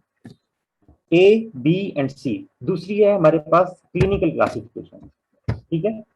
तो ए फाइबर टाइप जो है it is most susceptible to pressure, ठीक है, प्रेशर के लिए सबसे ज्यादा ससेप्टेबल है ये। पोजीशन, इसमें सेंस ऑफ पोजीशन जा रही थी ना आपकी में भी। और दूसरा इसमें क्या था कि मेनली आपका सोमैटिक मोटर था। बी जो है जो ऑटोनॉमिक के साथ प्री गैंग्लियोनिक ऑटोनॉमिक था, उसमें ये हाइपोक्सिया के लिए बहुत ज्यादा ससेप्टेबल है ये। और सी जो है जो कि पेन और टेम्परेचर है, ये लोकल एनेस्थीसिया को सबसे ज्यादा उसके लिए ससेप्टेबल है, ठीक है। इसीलिए लोकल एनेस्थीसिया से हमारी पेन जो है ये, इसको याद रखने का ये मैंने लाया होता PHA, ठीक है, PHA ABC, ठीक है। प्रेशर ए टाइप, बी टाइप हाइपोक्सिया और सी जो है लोकल एनेस्थीसिया। अब हमारी यहाँ से स्टार्ट हो रही है मेन नर्व फिजियोलॉजी, ठीक। इसमें पोटेंशियल हैं, ठीक, डिफिकेंट potential, Nernst potential, resting membrane potential और एक्शन पोटेंशियल, ठीक है। बेसिकली इसका कंसेप्ट क्या है पोटेंशियल का? पोटेंशियल डिफरेंस है जो एग्जिस्ट करता है across the cell membrane. Membrane potential simply ये कि जो हमारी सेल मेम्ब्रेन है, एक्साइटेबल सेल कौन कौन से हमारे नर्व एंड मसल, ठीक है, ये एक्साइटेबल सेल होते हैं। उनकी जो सेल मेम्ब्रेन है उसके अक्रॉस एक पोटेंशियल डिफरेंस एग्जिस्ट करता है जिसको हम मेम्ब्रेन पोटेंशियल कहते हैं। मिली वॉट्स इसके यूनिट होते हैं। अब इसकी डिफरेंट टाइप्स हैं, जैसे भी मैंने बताया आपको, डिफ्यूजन पोटेंशियल होती है, नंस पोटेंशियल होती है, इसको इक्विलिब्रियम पोटेंशियल भी बोलते हैं, resting membrane potential, local potential and action potential. सबसे पहले डिफ्यूजन पोटेंशियल, ठीक है। जैसा कि नाम से जाहिर है, this is the potential across a semi permeable membrane due to diffusion of an ion, ठीक है। सिंपल इसकी डेफिनेशन क्या है? पोटेंशियल, डिफ्यूजन पोटेंशियल, ठीक है, ऐसी पोटेंशियल जो कि आयंस की डिफ्यूजन की वजह से है, किसी एक आयन की डिफ्यूजन की वजह से है, ठीक है। अब डिफरेंट आयंस की डिफ्यूजन पोटेंशियल डिफरेंट होती हैं क्योंकि हर आयन की जो कंसंट्रेशन डिफरेंस है on the two sides of the semi permeable membrane they are different, ठीक है, ये आप लोगों को पता है। उसकी वजह से डिफरेंट आयंस की जो डिफ्यूजन पोटेंशियल्स हैं वो भी डिफरेंट होंगी। हमें पता है कि ECF है, ठीक है, और ये इंटरसेलुलर फ्लूइड है। ECF में जो है सोडियम जो है वो मैक्सिमम होता है, उसकी मैक्सिमम कंसंट्रेशन थी 142 एवरेज हम लेते हैं, या 140 मिली इक्विलिब्रियम पर लीटर, और उसकी वजह से वो डिफ्यूज, उसकी जो टेंडेंसी है डिफ्यूज करने की वो इंटरसेलुलर है। इनसाइड में जो है वो सिर्फ 14 मिली इक्विवेलेंट्स है, ठीक है। तो सोडियम आउटसाइड ज्यादा है, इनसाइड पे कम है। पोटेशियम रिवर्स है, पोटेशियम जो है वो आपका ECF में कम है 4 और इनसाइड जो है वो 140 है। तो इसका जो डायरेक्शन होगी वो it will have tendency to move from intracellular fluid to extracellular, ठीक। अब इन आयंस की वजह से, इन आयंस की मूवमेंट की वजह से across the semi permeable membrane जो कि ये वाली है, इसके ऊपर जो इस मेम्ब्रेन के ऊपर जो चार्ज आएगा, जो पोटेंशियल डिफरेंस आएगा, जो वोल्टेज आएगा, उसे हम क्या कहेंगे? Diffusion potential. सोडियम की मूवमेंट की वजह से, सोडियम की डिफ्यूजन की वजह से फ्रॉम आउटसाइड टू इनसाइड, इस मेम्ब्रेन पे जो पोटेंशियल आएगी उसे हम कहेंगे सोडियम की डिफ्यूजन पोटेंशियल, ठीक। और पोटेशियम की मूवमेंट की वजह से, पोटेशियम की डिफ्यूजन की वजह से इस डायरेक्शन में इनसाइड से आउटसाइड जो इस मेम्ब्रेन पे चार्ज आएगा उसे हम कहेंगे पोटेशियम डिफ्यूजन पोटेंशियल, ठीक। अब होता क्या है, सपोज हम एक आयन को लेते हैं, एक वक्त में पोटेशियम को भी इग्नोर कर दें, ठीक है। Suppose the membrane is permeable only to the sodium, so sodium will have tendency to diffuse from outside to inside along the concentration gradient, concentration gradient के along it will have tendency to move from here to here, ठीक है। Now what will happen after some time, एक ऐसा point आएगा कि जब sodium यहाँ से मूव करती जा रही है तो यहाँ पर पॉजिटिव चार्जेस अकोमोडेट होते जा रहे हैं, ठीक है। सोडियम पॉजिटिवली चार्ज था ना, यहाँ पॉजिटिव चार्जेस अकोमोडेट हो जाएंगे, तो पॉजिटिव पॉजिटिव को रिपेल करेगा, ठीक है, पॉजिटिव पॉजिटिव को रिपेल करेगा। यहाँ पर जब सोडियम आयंस की कुछ कंसंट्रेशन डेवलप हो जाएगी तो अब वो क्या करेंगे कि सोडियम की जो कंसंट्रेशन ग्रेडियंट, मेरे से गौर से सुनिएगा, थोड़ा सा फोकस कीजिएगा, सोडियम की जो मूवमेंट हो रही थी अलोंग द कंसंट्रेशन ग्रेडियंट, उस मूवमेंट को सोडियम का ही इलेक्ट्रिकल ग्रेडियंट अपोज करेगा, ठीक है ना। उसका कंसंट्रेशन ग्रेडियंट के अलोंग मूवमेंट कहां से हो रहा था? आउटसाइड से इनसाइड, क्योंकि इनसाइड काम था, आउटसाइड ज्यादा था। लेकिन एक खास पॉइंट कुछ देर के बाद एक ऐसा पॉइंट आएगा कि जिसपे यहाँ पर पॉजिटिव चार्जेस अकोमुलेट होने से सोडियम जो है उसका इलेक्ट्रिकल ग्रेडियंट उसकी डायरेक्शन इस तरफ हो जाएगी और वो सोडियम की नेट मूवमेंट को अपोज करेगा। हम कहते हैं कि ये इक्विलिब्रियम का पॉइंट, इस पॉइंट पे इस मेम्ब्रेन पे जो पोटेंशियल होगी उसे हम कहते हैं इक्विलिब्रियम पोटेंशियल या नॉन पोटेंशियल, ठीक है ना। तो यही नॉन पोटेंशियल है। इसको हम डिफाइन इस तरह करते हैं कि this is that diffusion potential level, it is that diffusion potential level across a semi-permeable membrane which exactly opposes the net diffusion of a particular ion through the membrane। ठीक है, ये है नॉन पोटेंशियल की definition जो अभी जैसे हमने discuss किया उस पर बेस करती है कि डिफ्यूजन पोटेंशियल का ऐसा level across A membrane which exactly opposes the net diffusion, ठीक है, net diffusion of particular ion across the membrane. यानी कि जब सोडियम यहाँ से डिफ्यूज होता जा रहा है तो यहाँ पर डिफ्यूजन पोटेंशियल क्रिएट होती जा रही है। आफ्टर सम टाइम जब इक्विलिब्रियम आ गया तो ये इसकी नेट मूवमेंट को जो अलोंग द इलेक्ट्रिकल ग्रेडियंट होनी है उसको ये स्टॉप कर देगी और उस वक्त यहाँ पर जो चार्ज होगा वो होगा नॉन पोटेंशियल। तो हम कह सकते हैं कि at this potential level net diffusion और movement of a particular ion across the membrane will stop, ठीक है। Ionic concentration on one side of the membrane, it comes in equilibrium with the ionic concentration on the other side of the membrane। याद रखिए कि बराबर नहीं हम कह सकते, यस इन इक्विलिब्रियम जरूर आ जाती है, ठीक है। वन साइड और अदर साइड पे जो आयनिक कंसंट्रेशन है इट कम्स इन इक्विलिब्रियम।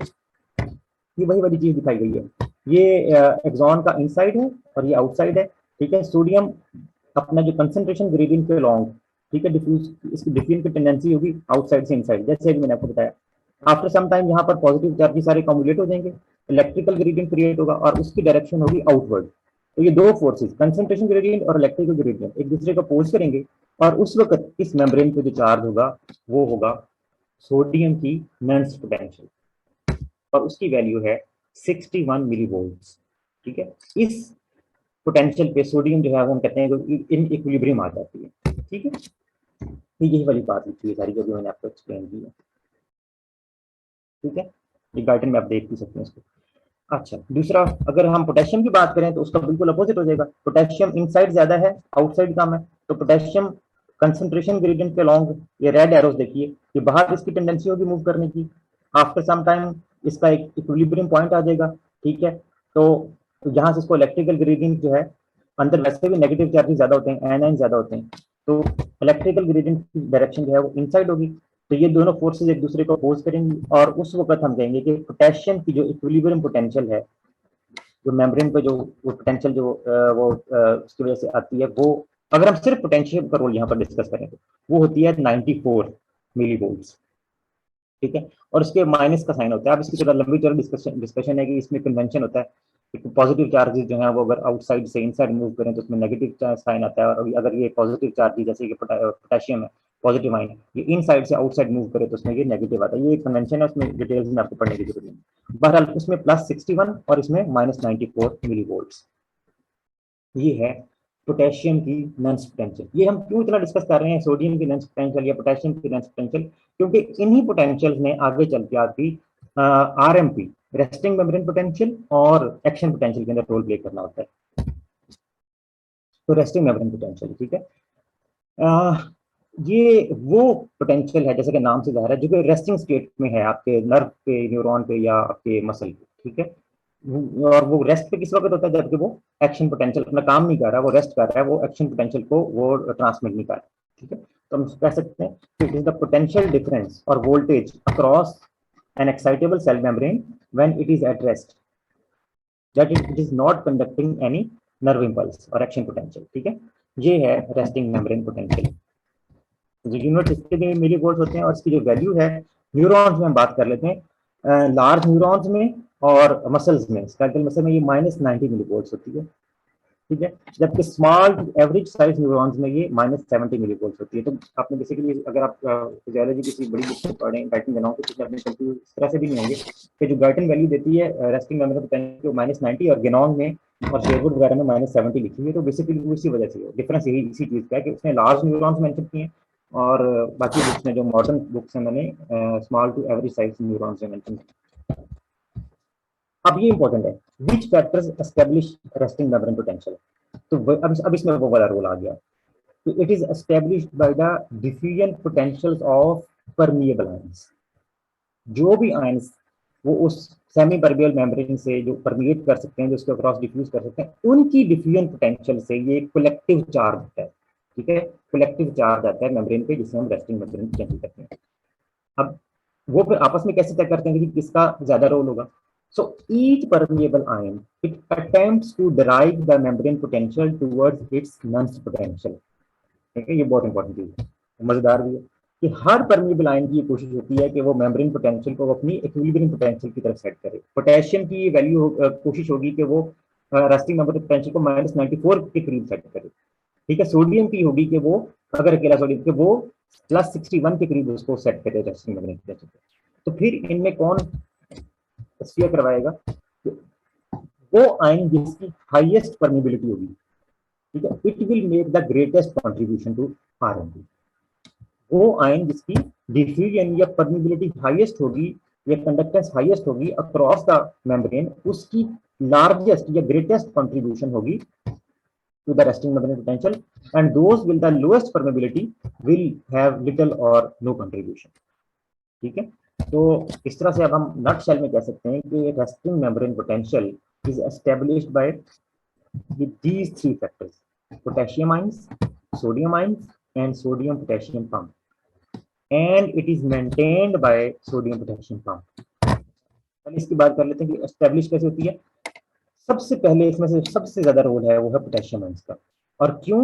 क्योंकि मेम्ब्रेन में जैसे अभी हमने बात की कि सबसे ज्यादा परमिबिलिटी जो है वो पोटेशियम आयंस की है।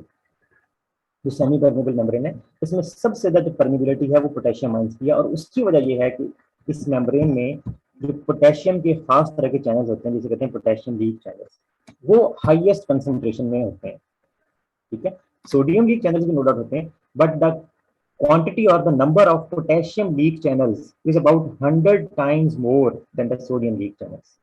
So ये भी आप कंसीडर कर सकते हैं कि रेस्टिंग मेम्ब्रेन पोटेंशियल में किन चैनल्स का रोल है। तो चैनल तो कई किस्म के हैं ना, वोल्टेज गेटेड हैं, आपके लाइगेंड गेटेड हैं, आपके लीक चैनल है। उसमें leak channels sodium and potassium leak channels, और उसमें से भी पोटेशियम लीक चैनल्स का रिजल्ट है। ठीक है, तो इसकी कोशिश ये होगी कि ये इस अपनी नॉन पोटेंशियल या इक्विलिब्रियम पोटेंशियल के करीब -94 पे सेट करे। ठीक है, सोडियम की ये कोशिश होगी कि +61 पे सेट करे। लेकिन अब क्योंकि एक ये तो इक्विलिब्रियम पोटेंशियल जो है जो एक एक आयन की वैल्यू देती थी ना मेम्ब्रेन को, जब हमें एक से ज्यादा आयंस का कंबाइंड इफेक्ट मेम्ब्रेन पे मालूम करना होता है, एक से ज्यादा आयंस का कंबाइंड इफेक्ट हमें मेम्ब्रेन पे मालूम करना होता है, तो हम आपको याद होगा कि हम गोल्डमैन इक्वेशन यूज करते हैं। ठीक है, Goldman equation which takes into account more than one ions. तो उन दोनों आयंस की वैल्यू हम गोल्डमैन इक्वेशन में पुट करेंगे, -94 from potassium and +61 from sodium. इन दोनों को पुट करेंगे तो हमारे पास जो वैल्यू आएगी वो है -86 मिलीवोल्ट। ठीक है, यानी कि सोडियम और पोटेशियम के जो कंबाइंड इफेक्ट की वजह से मेम्ब्रेन पे जो पोटेंशियल है वो है -86 मिलीवोल्ट इन लार्ज न्यूरॉन्स। तो फिर ये एडिशनल -4 कहाँ से आया? हमने भी बात की थी कि -90 है, वो बेसिकली आया आपके सोडियम पोटेशियम पंप से। हमें पता है ये कंट्रीब्यूशन सोडियम पोटेशियम पंप की आ गई। तो ये 3 सोडियम जो है उनको आउटसाइड भेजता है और 2 पोटेशियम को इनसाइड, एक एटीपी यूज करने से। So for its each activity there is loss of one positive charge from inside the cell. For its each activity there is loss of one positive charge, क्योंकि 3 sodium जो है इसने अंदर से बाहर भेजे थे और बाहर से 2 पॉजिटिव चार्जेस पोटेशियम के ये बाहर से अंदर लेके आया था, उसमें इनसाइड लेके आया था। सो कॉन्टिन्यूसली जब ये पंप जो है ये सोडियम पोटेशियम पंप जब काम करेगा तो there will be loss of positivity from inside the cell, and loss of positivity is equal to gain of negativity. तो -4 ये एस्टिमेट किया गया, केवल -4 ये कंट्रीब्यूट करता है नेट। तो -86 जो हमने पहले सोडियम पोटेशियम से निकाले थे और -4 from sodium potassium pump, -86 + -4 is equal to -90 millivolts. So this is how we get resting membrane potential. Ji, resting membrane potential के बारे में क्या फीडबैक समझ आई आपको? सर एक सवाल था। अस्सलाम वालेकुम। जी सर सोडियम पोटेशियम पंप जो है वो सोडियम और पोटेशियम के साथ साथ ही काम कर रहा होता है या किसी इन दोनों के सोडियम और पोटेशियम के फंक्शन के बाद काम करता है? नहीं, ये सारे सर प्रोसेस ये मेरे पास यहाँ पर वो इसके पास मेरे पास बहुत एक्सीलेंट वीडियो बैंक है, लेकिन कल ही पर जो है लेक्चर का टाइम अलाउ नहीं करता, वरना मैं आपको एनिमेशन जो उसमें साथ वीडियोस प्ले करके दिखाता। बहुत एक्सीलेंट वीडियोस है, आप खुद भी सर्च करेंगे यूट्यूब पे आपको मिल जाएंगी।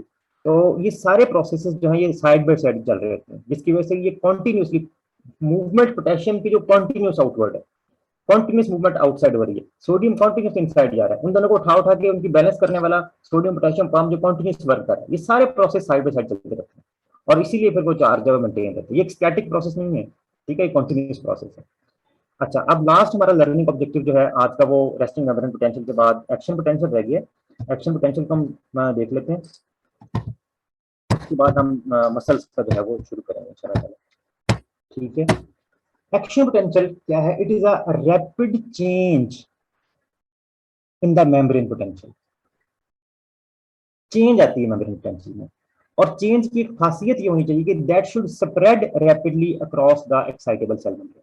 तो ये होल डेफिनेशन इसकी इस तरह से होगी, it is a rapid change in the membrane potential which spreads rapidly across the excitable cell membrane. मतलब उसको हमेशा मूव करना चाहिए एक्शन पोटेंशियल को, अपनी जगह से आगे फॉरवर्ड प्रोपेगेट करना चाहिए, तभी वो एक्शन पोटेंशियल कराएगी, वरना अगर वहीं पर वो स्टैटिक रह जाती है तो वो लोकल पोटेंशियल होती है। इंपॉर्टेंस क्या, हमारे जितने भी नर्व सिग्नल्स हैं या मसल सिग्नल्स हैं, they are transmitted by action potential और इंपल्स। यहां पर जो रोल इंपॉर्टेंट है वो है वोल्टेज गेटेड चैनल्स का, ठीक है। वहां पर रेस्टिंग मेम्ब्रेन पोटेंशियल में क्या था, उसमें लीक चैनल्स का रोल, लेकिन यहाँ voltage gated sodium and potassium channels जो है वो इंपॉर्टेंट है।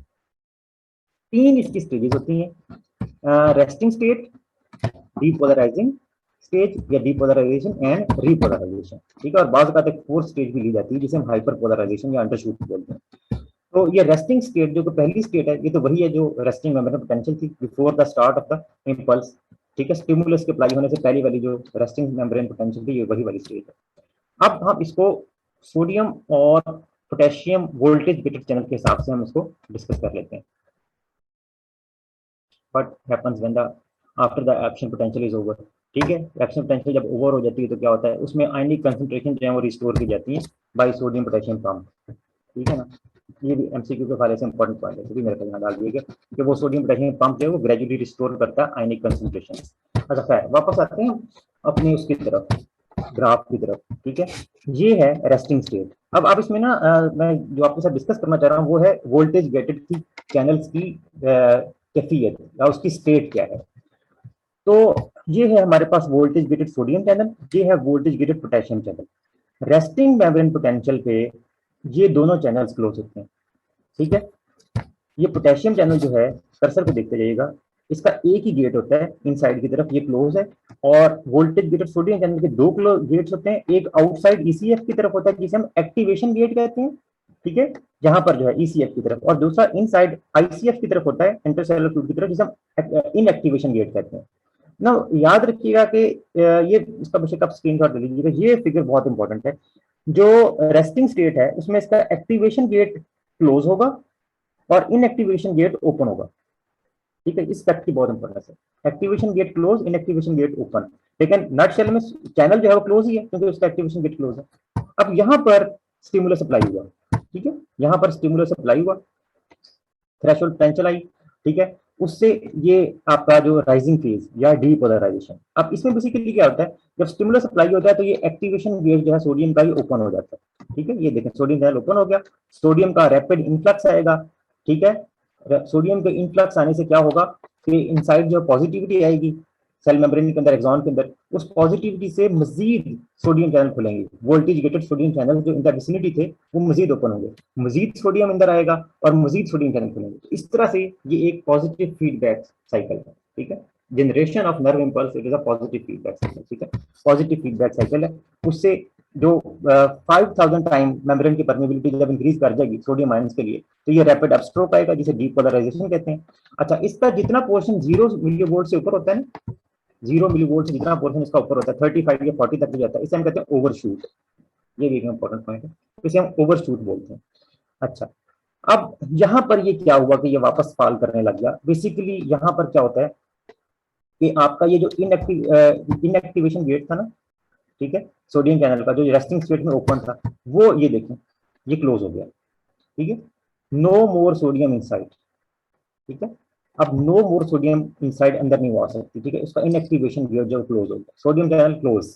और तीसरी चेंज क्या आती है, potassium channel open. Potassium channel का एक ही गेट था, वो यहाँ पर ओपन हो गया। पोटेशियम का इफ्लक्स होगा, जाहिर है उसकी कंसंट्रेशन इनसाइड ज्यादा है, आउटसाइड कम है। पोटेशियम आयन का रैपिड इफ्लक्स होगा, और पोटेशियम आयन के इफ्लक्स से या आउट होने से मेम्ब्रेन पोटेंशियल जो है वो दोबारा नेगेटिविटी की तरफ जाएगा, फॉल करेगा, ठीक है। वो पहले रेस्टिंग स्टेट पे जाएगा, यहाँ पर -70 है, ठीक है, यहाँ -70 है, वहां तक जाएगा। और अगर पोटेशियम आयन का ज्यादा ही फ्लक्स हो गया है तो वो इससे भी -70 से भी थोड़ा सा नीचे चला जाएगा, और ये वाली जो जगह है ये सारी, ये क्या है, हाइपर पोलराइजेशन। उसके बाद फिर पोटेशियम चैनल जब क्लोज हो जाएंगे तो ये फिर वापस अपनी रेस्टिंग स्टेट पे आ जाएगा, ठीक।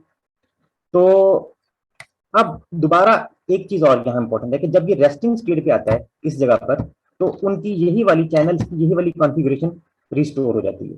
रेस्टिंग स्टेट का यही वाला उसका जो हॉलमार्क है कि इनकी जो रेस्टिंग स्टेट है वो रिस्टोर हो जाती है। और रेस्टिंग स्टेट में क्या था कि सोडियम चैनल का जो है एक्टिवेशन गेट दोबारा क्लोज होना चाहिए, ठीक है, और इनएक्टिवेशन गेट बंद होना चाहिए। इस सारी फेज में, इस फेज में मोस्टली जो है आपका इसका इनएक्टिवेशन जो गेट था वो यहाँ पर बंद था, ठीक है, ये वाली स्टेट थी, इनएक्टिवेशन गेट बंद था। लेकिन जैसे ही ये रेस्टिंग में जाएगा उसका दोबारा इनएक्टिवेशन गेट ओपन हो जाएगा, जस्ट लाइक ऐसे, और एक्टिवेशन गेट दोबारा क्लोज हो जाएगा, ठीक है। ये दोबारा रेस्टिंग स्टेट में उसकी कॉन्फ़िगरेशन जो है रिस्टोर हो जाएगी। अब यहाँ इसके मुतालिक मैं क्यों इतनी बात कर रहा हूँ, तो इसलिए कि एक अपनी चीज सुनी होगी रिफ्रैक्टरी पीरियड, ठीक है ना, वो बहुत इंपॉर्टेंट है। रिफ्रैक्टरी पीरियड बेसिकली उसकी दो टाइप्स हैं, एब्सोल्यूट और रिलेटिव।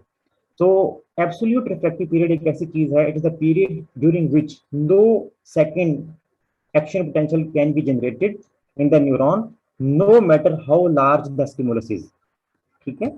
ये आपका बेसिकली जो यहाँ से रिपोलराइजेशन का जो 3/4 है, फर्स्ट 3/4 तकरीबन यहाँ टाइम का लगाए तो यहाँ से रिपोलराइजेशन स्टार्ट हो रही है, एक्स एक्सिस पे हमारे पास टाइम है, ठीक है, यहाँ से स्टार्ट हो रही है रिपोलराइजेशन, और यहाँ से तकरीबन इसका जो 3/4 टाइम है ये है एब्सोल्यूट रिफ्रैक्टिव पीरियड। यहाँ तक तकरीबन ये एब्सोल्यूट रिफ्रैक्टिव पीरियड है। अब इसकी कॉज बड़ी इंपॉर्टेंट है, वो प्लीज याद रखिएगा।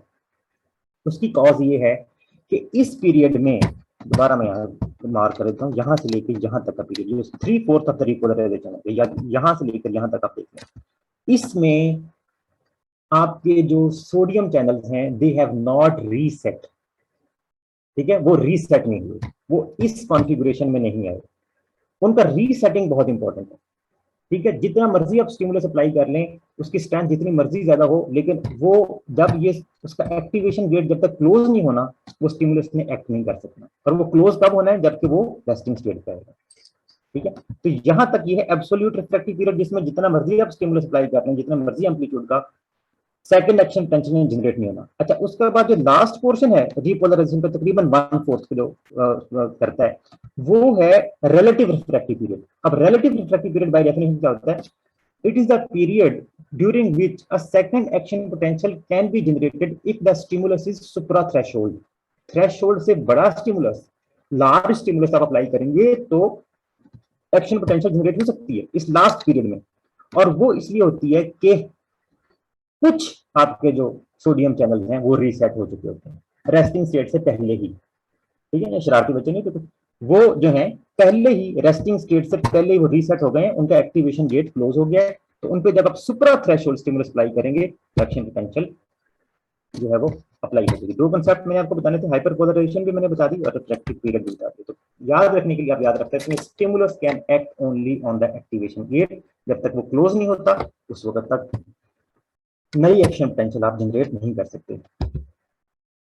वन वे प्रोपेगेशन क्यों होती है एक्शन पोटेंशियल की, बाज़ का ये भी पूछ लिया जाता है, इंपॉर्टेंट पॉइंट है। इसलिए वो एक ही डायरेक्शन में क्यों मूव करती है, from the soma to the axon terminal क्यों मूव करती है, क्योंकि इसके जो पीछे वाला पोर्शन होता है, इंपल्स से एक्शन पोटेंशियल जहां पर जा रही होती है, उसके जो पीछे वाला पोर्शन होता है, जस्ट उसके पीछे सब्सिक्वेंट पोर्शन, वो रिफ्रैक्टरी पीरियड में होता है, ठीक है। उसके जितना मर्जी आप यहाँ पर जब चार्जेस लैटरली इसकी प्रोपेगेशन कैसे होती है? चार्जेस पे लैटरली स्प्रेड करने से। इधर भी स्प्रेड करते हैं पॉजिटिव चार्जेस, इधर भी, दोनों तरफ, लेकिन इंपल्स हमेशा फॉरवर्ड डायरेक्शन में जाएगी क्योंकि इस तरफ कोई रिफ्रैक्टिव पीरियड नहीं है, जबकि पीछे वाला पोर्शन जब रिफ्रैक्टिव पीरियड में होता है वहां पर इंपल्स जनरेट नहीं हो सकती।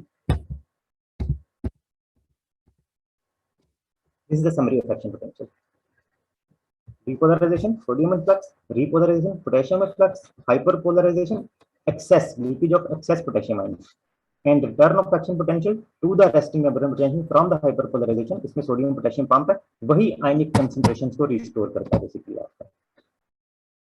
ठीक, ये हमने एक ओवरव्यू ले लिया है उसका, नर्व फिजियोलॉजी का, एक उसको ब्रीफली हमने डिस्कस किया है। अब जो है मसल फिजियोलॉजी है, उसके लिए हम, मेरा ख्याल है कि अगर आप अलाउ करें तो हम 1 मिनट की ब्रेक ले लेंगे जी। सर एक क्वेश्चन पूछना था। सर आवाज आ रही है आपको? जी बिल्कुल आ रही है, तलहा बताइए। हाँ सर, मतलब ये तो समझ में आ गया रेस्टिंग मेम्ब्रेन पोटेंशियल किस तरीके से अचीव होती है ना। एक चीज मुझे जो कंफ्यूजन हमेशा रहती है वो, मतलब अगर कॉन्सेंट्रेशन ग्रेडियंट और इलेक्ट्रिकल ग्रेडियंट ने एक दूसरे को बैलेंस कर लिया जिसकी वजह से हमारी रेस्टिंग मेम्ब्रेन पोटेंशियल आई थी, तो sir no matter how much gates, मतलब मैं जितने भी गेट्स खोल दूं उसके बाद फिर एक्शन पोटेंशियल मतलब जनरेट हो क्यों रही है? मतलब अगर दोनों फोर्सेस ने एक दूसरे को बैलेंस किया है तो वही बात है, मैं भले गेट्स जितने भी लगा दूं वो तो मूव ही नहीं करने चाहिए ना, क्योंकि दो फोर्सेस ने एक दूसरे को बैलेंस किया हुआ है। बेसिकली इससे ट्रिमेंडस इंक्रीज आता है आपकी पोलैरिटी में। वो रेस्टिंग स्टेट पे नो डाउट उन्होंने एक दूसरे को बैलेंस कर दिया था, ठीक है, रेस्टिंग स्टेट पे उन्होंने बैलेंस कर दिया था, और अगर वही कॉन्फ़िगरेशन रहती कि वही वाले लीक चैनल्स, वही सिर्फ उन्हीं की इन्वॉल्वमेंट रहती और कोई भी नए वोल्टेज गेटेड चैनल्स उसमें इन्वॉल्व ना होते, तो वो दोनों फोर्सेस भले उन्होंने आप एक दूसरे को बैलेंस किया हुआ था, और बहुत उसकी मैग्नीट्यूड जो है वो -70 या -90 मिली वोल्ट पे थी, ठीक है, लेकिन आपने उसमें एक नया फैक्टर डाल दिया ना। आपने एक नया फैक्टर क्या डाला? आपने वहां पर पूरी एंटायर मेम्ब्रेन एक तरफ से दूसरी तरफ, समझे कि वो बर्स्ट ओपन, जो वर्ड यूज होता है ना उसके लिए, बर्स्ट ओपन हो जाते हैं, ठीक है, स्टिमुलस के आने से पहले 2 3 4 खुलते हैं, उससे लोकल पोटेंशियल आती है, और फिर जब वो लोकल पोटेंशियल थ्रेशोल्ड पे पहुंचती है ना तो वो बर्स्ट ओपन होते हैं। अब बुक्स में, डिफरेंट बुक्स में मेंशन है कि उस वक्त जो मेम्ब्रेन की परमिबिलिटी है उसका अगर आपने अंदाजा जो लगाया गया, गाइडन में मेंशन किया हुआ है, 5000 times, this is not a small number, 5000 time इसकी परमेबिलिटी इंक्रीज कर जाती है। तो इतनी बड़ी तादाद में जब सोडियम आयंस अंदर आएंगे तो वो तो पोटेंशियल को कहां से कहां उठा के ले जाएंगे ना, फिर वो -90 से क्रॉस करती करती वो तो फिर बहुत ऊपर चली जाती है। वो फोर्सेस का जो बैलेंस है सारा वो डिस्टर्ब हो जाता है इस तरह। Hope I answer the question. Any other question please?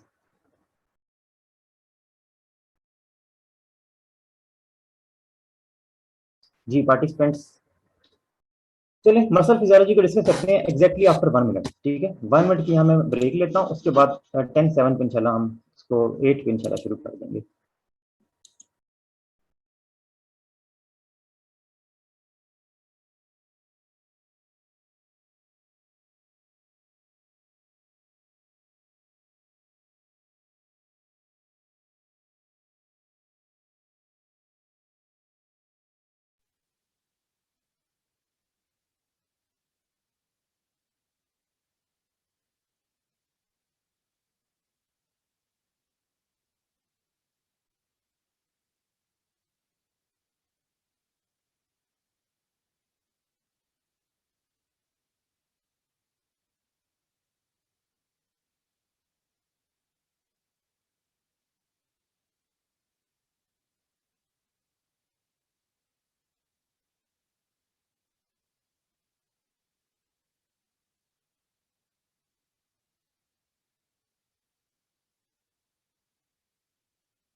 Hello, अस्सलाम वालेकुम। हाँ ये ब्रेक लिया है थोड़ा थोड़ा। जी, ये नर्व फिजियोलॉजी के बाद ब्रेक लिया। I got worried. Thank you.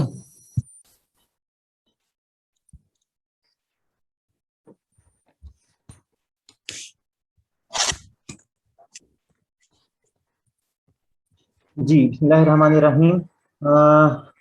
Muscle physiology, जी प्लीज फीडबैक दीजिएगा। स्क्रीन नजर आ रही है आपको पार्टिसिपेंट्स? Yes, sir. चलो शुरू करते हैं हमारी मसल फिजियोलॉजी। ठीक है, तो जी मसल्स जो है ना हमारे पास बेसिकली 3 टाइप्स के हैं। ठीक है, ये सबको पता है। Skeletal muscle, smooth and cardiac. ठीक है, स्केलेटल, स्मूथ एंड कार्डियक। इसको एक नजर देखने पे हमें पता चल जाता है कि ये जो है स्केलेटल है और ये कार्डियक है। क्यों? इसमें ब्रांचिंग होती है। ठीक है, दोनों स्ट्राइटेड होते हैं, स्केलेटल भी आपका स्ट्राइटेड होता है और कार्डियक भी स्ट्राइटेड होता है, लेकिन इसमें ब्रांचिंग आपको पैटर्न नजर आता है, स्केलेटल में आपको ब्रांचिंग पैटर्न नजर नहीं आता। जबकि जो स्मूथ मसल है वो आपका नॉन स्ट्राइटेड होता है, उस पर ये स्ट्राइएशन जो है ये इस पे स्मूथ मसल पे प्रेजेंट नहीं होती। फिजियोलॉजिकली अगर हम इसको क्लासीफाई करें तो हम इसको वॉलेंट्री एंड इनवॉलेंट्री, उन 2 टाइप्स में हम डिवाइड कर सकते हैं। ये जो हमारा स्केलेटल मसल है ये है वॉलेंट्री। ठीक है, और smooth and cardiac muscle they both are involuntary. ठीक है, not under our conscious control. सबसे पहले हम स्केलेटल मसल का जो स्ट्रक्चर है ना उसको डिस्कस कर लेते हैं। सब ये देखिएगा, ये हमारा बल्क में मसल है। ठीक है, now muscle is formed by a large number of muscle fasciculi। ठीक है, ग्रुप्स। ठीक है, मसल fasciculi, उसमें बहुत सारे मसल fasciculi होते हैं जो मिलके एक मसल को कॉन्स्टिट्यूट करते हैं, उसको बिल्डअप करते हैं। ईच मसल fasciculus किस चीज से बना है? वो a large number of muscle fibre या मसल सेल। ये बात आपने याद रखनी, थोड़ी सी कंफ्यूजन होती है। फाइबर का हमारे जहन में एक टिपिकल कंसेप्ट होता है तो उससे हम कंफ्यूज हो जाते हैं। Muscle fibre is basically muscle का जो सेल है उससे हम मसल फाइबर बोलते हैं। ठीक है, so a large number of muscle fibers or muscle cells, they are grouped together to form muscle fasciculi, and a large number of muscle fasciculi, they are grouped together to form the muscle। ठीक, अब muscle cell या muscle fibre क्या है? Basically ये typical cell है। ठीक है, जैसे बॉडी की बाकी जो सेल है हमारी बॉडी के, उसी के अंदर न्यूक्लियस, एंडोप्लाज्मिक रेटिकुलम, साइटोप्लाज्म वगैरह वगैरह वो सारी चीजें हैं इसी मसल फाइबर के अंदर, मसल सेल के अंदर। बिसाइड्स, इसमें जो सबसे जो इम्पोर्टेंट चीज है वो ये है कि इसमें लार्ज नंबर आपके जो क्या है मायोफिब्रिल्स हैं। ये जो आपको नजर आ रहे हैं ये है मायोफिब्रिल्स। ठीक है, मायोफिब्रिल्स हैं, और मायोफिब्रिल्स बेसिकली आपके मायोफिलामेंट्स से बने होते हैं। ठीक है, थिक एंड थिन मायोफिलामेंट्स, वो एक्टिन एंड मायोसिन। ठीक है, वो आपको याद आ रहा होगा, ये बेसिकली मायोफिलामेंट्स बोलते हैं। Thick and thin filaments myofilaments, myofilaments आपस में मिलकर बनाते हैं मायोफिब्रिल, और ये मायोफिब्रिल जो है they are present in a very large number. ठीक है, these myofibrils are present in a very large number in a muscle fibre. ठीक, तो मसल सेल, ठीक, मसल फाइबर क्या है? ये सेल है, मसल फाइबर जो है सेल है, मसल का सेल है। उसी तरह सेल की तरह इसकी सेल मेम्ब्रेन होगी, उस सेल मेम्ब्रेन को हमने खास नाम दे दिया, वो नाम है सार्कोलेमा। ठीक है, उसी तरह इस मसल फाइबर में साइटोप्लाज्म है, उसका नाम है सार्कोप्लाज्म। न्यूक्लियस होता है, और सारी जो सेलुलर ऑर्गेनेलिज है माइटोकॉन्ड्रिया, सीपीएस की प्राची प्लीज अनम्यूट कीजिएगा। माइटोकॉन्ड्रिया, एंडोप्लाज्मिक रेटिकुलम, गोल्जी एप्परेटस, और ये सारी चीजें उसमें प्रेजेंट है। एक चीज जो इसमें खास है वो इसकी एंडोप्लाज्मिक रेटिकुलम को हम सार्कोप्लाज्मिक रेटिकुलम का नाम देते हैं। और वही वाली चीज जो भी हमने डिस्कस की, each muscle fibre specially contains thousands of specialised organelles which are called myofibrils. ठीक है, कंट्रैक्टाइल फिलामेंट्स को बोलते हैं, thousands of specialised organelles myofibrils. ये मसल फाइबर का एक और चीज है। ठीक है, ये मसल फाइबर है, बेसिकली सारा कट करके दिखाया गया, ये उसके सार्कोलेमा है। ठीक है, ये सारी सार्कोलेमा, न्यूक्लियस, और उसके अंदर क्या है? ये थाउजेंड्स ऑफ, ये वाली जो आपको नजर आ रही है कंट्रैक्टाइल एलिमेंट्स या मायोफिब्रिल्स। ठीक है, मायोफिब्रिल, ये मायोफिब्रिल, ये इनकी अरेंजमेंट देखिएगा कि किस तरह से अरेंज है, और हर एक को सराउंड किसने किया हुआ है। ये चीज फंक्शनली बड़ी इंपॉर्टेंट है, हर मायोफिब्रिल को सराउंड किसने किया हुआ है? एंडोप्लाज्मिक रेटिकुलम, जिसको हमने नाम दिया था सार्कोप्लाज्मिक रेटिकुलम का। तो इस चीज की, इस एनाटॉमिकल फैक्ट की फंक्शनल इंपॉर्टेंस भी है कि हर मायोफिब्रिल को इस सार्कोप्लाज्मिक रेटिकुलम में सराउंड किया होता है। और मायोफिब्रिल इन टर्न जो है वो किस चीज से बनी होती है? मायोफिलामेंट से, थिक एंड थिन या एक्टिन एंड मायोसिन फिलामेंट से मिलकर मायोफिब्रिल बनता है। इस तरह की थाउजेंड्स ऑर्गेनेल्स प्रेजेंट हैं इन ईच मसल फाइबर। सो इसकी बात कर लेते हैं हम मायोफिब्रिल की, ठीक है, जो अभी हमने कहा था कि स्पेशलाइज्ड ऑर्गेनेल है। So each myofibril is composed of myofilaments and these myofilaments are large polymerised proteins. Just आपको नंबर बताने के लिए कि हर मायोफिब्रिल में तकरीबन 1500 थिक फिलामेंट्स हैं, ठीक है, हर मायोफिब्रिल में तकरीबन 1500 थिक फिलामेंट्स हैं और तकरीबन double the number of these thick filaments, there are about 3000 thin और एक्टिन फिलामेंट्स। ठीक, हर मायोफिब्रिल में, जो हम मायोफिब्रिल देख रहे थे, हर मायोफिब्रिल में 1500 थिक फिलामेंट्स एंड 3000 थिन और actin filaments. Now these thick and thin filaments they partially interdigitate करते हैं और उस interdigitation की वजह से they cause the myofibrils to have alternate light and dark bands. That is why they have got the striated appearance.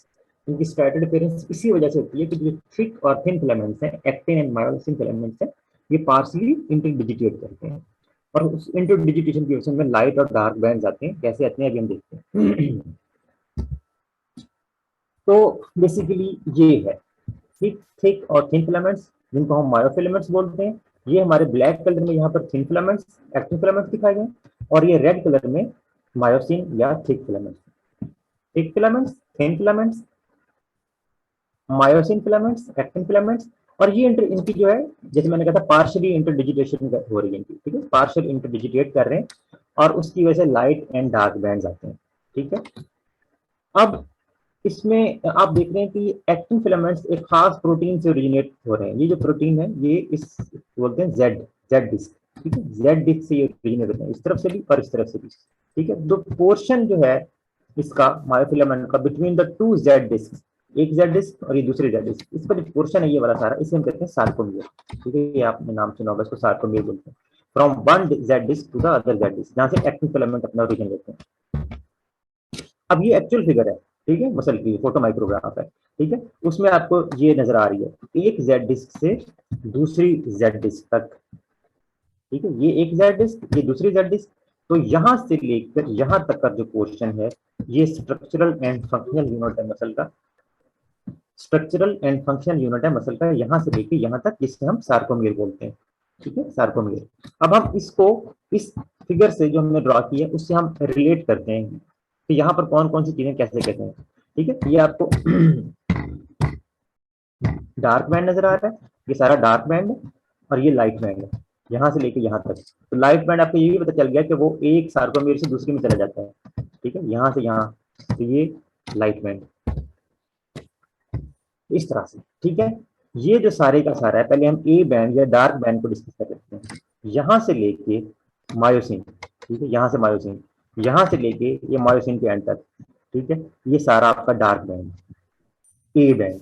A band, A stands for an isotropic, this is an isotropic to polarised light, ठीक है, इसीलिए dark band है। अब dark band में आप खुद बता सकते हैं कि क्या क्या चीजें आती हैं। एक तो उसमें मायोसिन आ गई सारी की सारी, और दूसरे उसमें ये क्या आ गया, ends of actin filament, ends of actin filament आ गए। मायोसिन तो आई और उसके साथ एंड्स ऑफ एक्टिन फिलामेंट आ गए। और जहां पर मायोसिन और एक्टिन दोनों थे वो जगह डार्कर है, ये जगह सारी, जहां पर मायोसिन भी आ रही है और एक्टिन भी आ रही है वो जगह डार्कर है, और जहां पर सिर्फ मायोसिन है दरमियान वाली जगह वो थोड़ी सी लाइट है, ठीक है। ये सारी मायोसिन यहाँ पर जो आ रही है ये जगह थोड़ी सी लाइट है ये इसी डार्क बैंड का हिस्सा। तो ये वाली जगह जहां पर सिर्फ मायोसिन होती है और एक्टिन नहीं होती उसे हम कहते हैं एच बैंड, ठीक है। जो सेंटर ऑफ सार्कोमियर है या ए बैंड का जो सेंटर है, ये सारा ए बैंड, यहाँ से लेके यहाँ तक सारी मायोसिन और इसमें एक्टिन आ गई, और जहां पर सिर्फ एक्टिन है मायोसिन नहीं है, ठीक है, ये वाली जगह सिर्फ उसमें मायोसिन है, ये वाली जगह, ठीक है, यहाँ से लेके यहाँ, यहाँ से लेके यहाँ तक, यहाँ से लेके यहाँ तक, जिसमें सिर्फ मायोसिन आ रही है आपकी और एक्टिन नहीं आ रही, उसे हम कहते हैं एच बैंड। और एच बैंड के अगेन सेंटर में आपको एक डार्क लाइन नजर आ रही है, इस लाइन को बोलते हैं हम एम लाइन, ठीक है ना, एम लाइन, इससे ये आपकी मायोसिन जुड़ी होती है, ठीक है, एम लाइन, ये एम लाइन जा रही है। तो दोबारा मैं सार्कोमेर का आपको डिस्कस, एम लाइन, ठीक है, H band, A band. A band जो है आपका डार्क बैंड है, ठीक है, इसमें मायोसिन और एक्टिन बोथ प्रेजेंट होती हैं। इसके सेंटर में एच बैंड होता है। एच बैंड में ये एमसीक्यूज आ जाते हैं बात का, नॉट नहीं है फिजियोलॉजी में। एच बैंड में सिर्फ मायोसिन है, एक्टिन नहीं है, और एच बैंड के सेंटर में ये एम लाइन प्रेजेंट होती है। और ये वाला जो बैंड है ये आई बैंड है। It is form by which filaments, thin filaments, actin filaments. ये देखिए यहां से लेके यहां तक सार्कोमेर को क्रॉस, जेड इसको क्रॉस कर देता है, ठीक है, यहां से लेके यहां तक, यहां पर ज्यादा अच्छा दिखाया गया, यहां से लेके यहां तक I band, light band. I stands for isotropic. It is isotropic to polarized light. So I bands isotropic to polarized light, A bands and isotropic to polarized light. ये डार्क बैंड और ये लाइट बैंड, इसीलिए आपको dark and light जो striations जो हैं ये skeletal muscle में और कार्डिक मसल में आपको दिखाई देती हैं।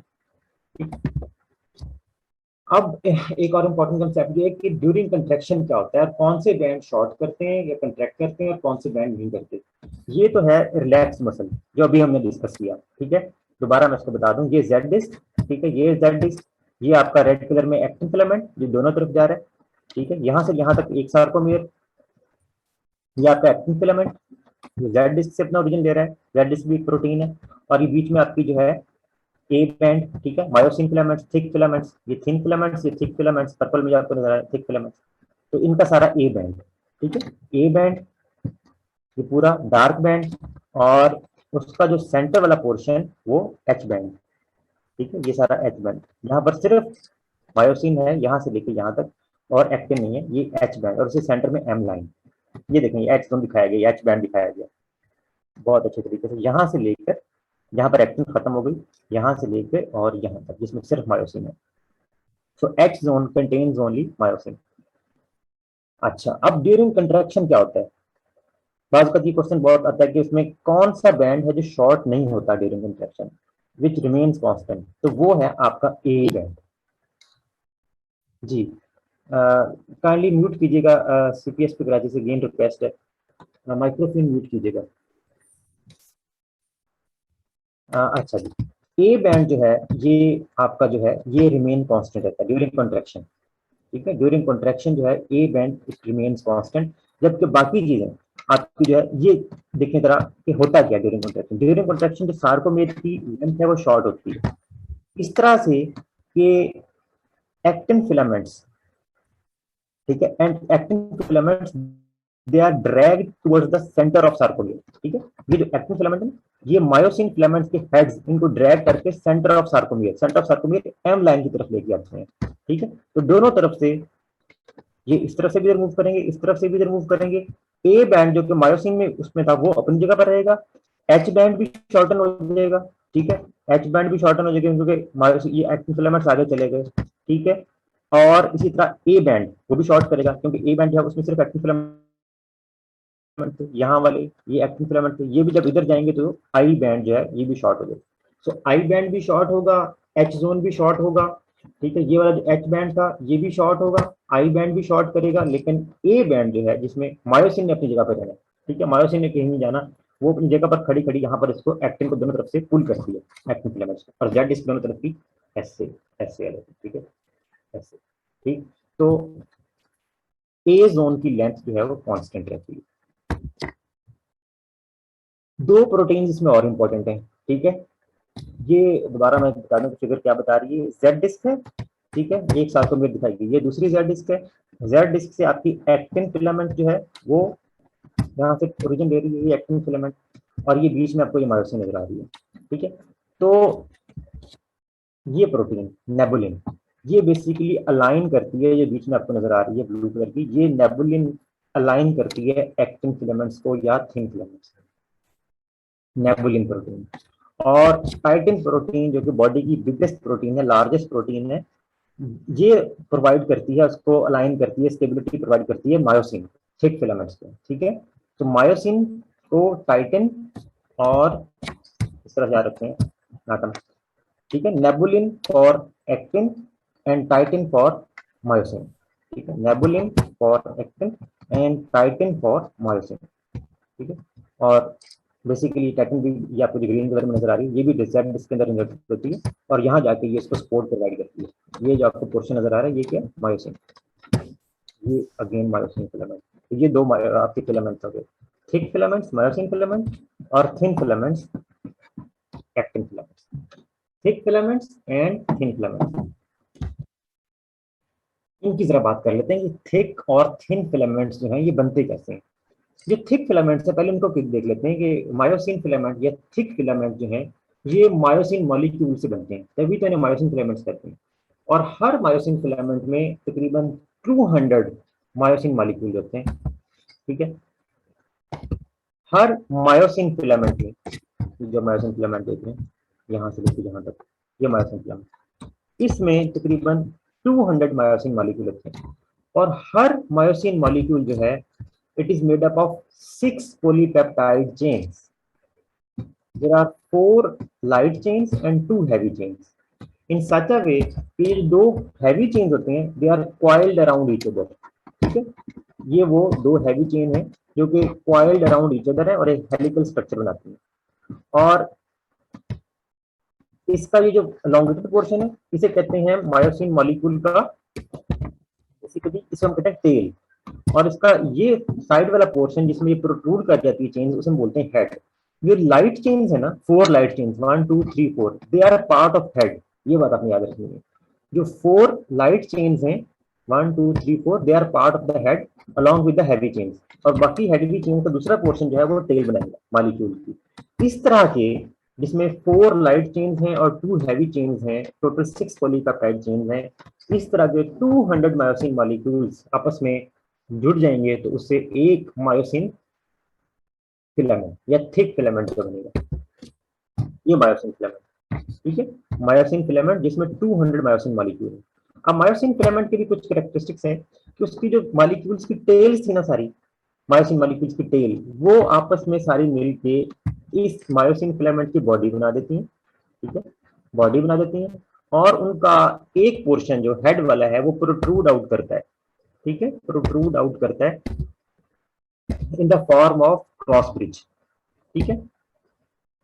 क्रॉस ब्रिज में 2 चीजें होती हैं, एक आर्म और एक हेड। ये हेड तो वही जो उसका मॉलिक्यूल का हेड था, ठीक है। So protruding arm and head they are together called cross bridge. ये सारे जो आपको नजर आ रहे हैं ना दोनों तरफ निकले हुए मायोसिन के फिलामेंट से, ये इनको हम क्रॉस ब्रिजेस बोलते हैं, ठीक है।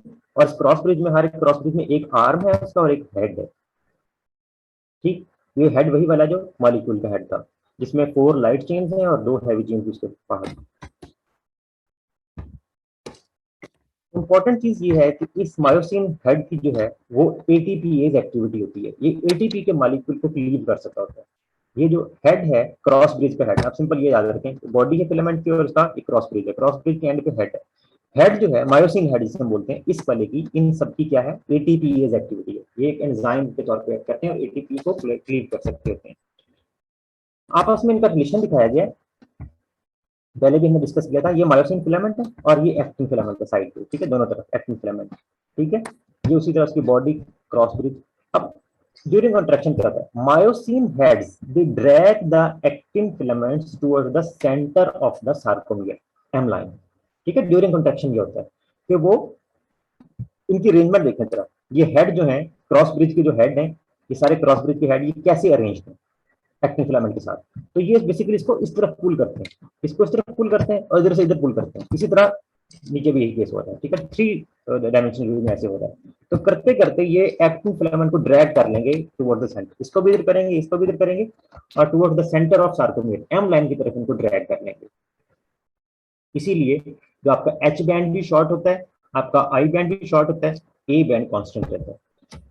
थिन फिलामेंट की बात कर लेते हैं। थिन फिलामेंट में क्या है, थिन फिलामेंट ये actin filament, it consists of, हम सबको पता है, रिवाइज करने वाली जस्ट बात है कि it is composed of 3 proteins, ठीक है। कौन कौन सी, actin, tropomyosin and troponin. Thick filament दोबारा रिवाइज कर लेते हैं। थिक फिलामेंट इन चीजों से मिलकर बना था, सिर्फ एक myosin molecule, myosin molecule 200 myosin molecule जो है वो आपस में ज्वाइन हुए थे और उससे एक मायोसिन फिलामेंट बना था। थिन फिलामेंट में, एक्टिन फिलामेंट में 3 प्रोटीन्स हैं, एक्टिन, ट्रोपोमायोसिन और ट्रोपोनिन। इस फिलामेंट की जो बैकबोन है वो एक्टिन से बनती है। ठीक है, ये आपको अभी बाकी चीजों को इग्नोर करते हैं।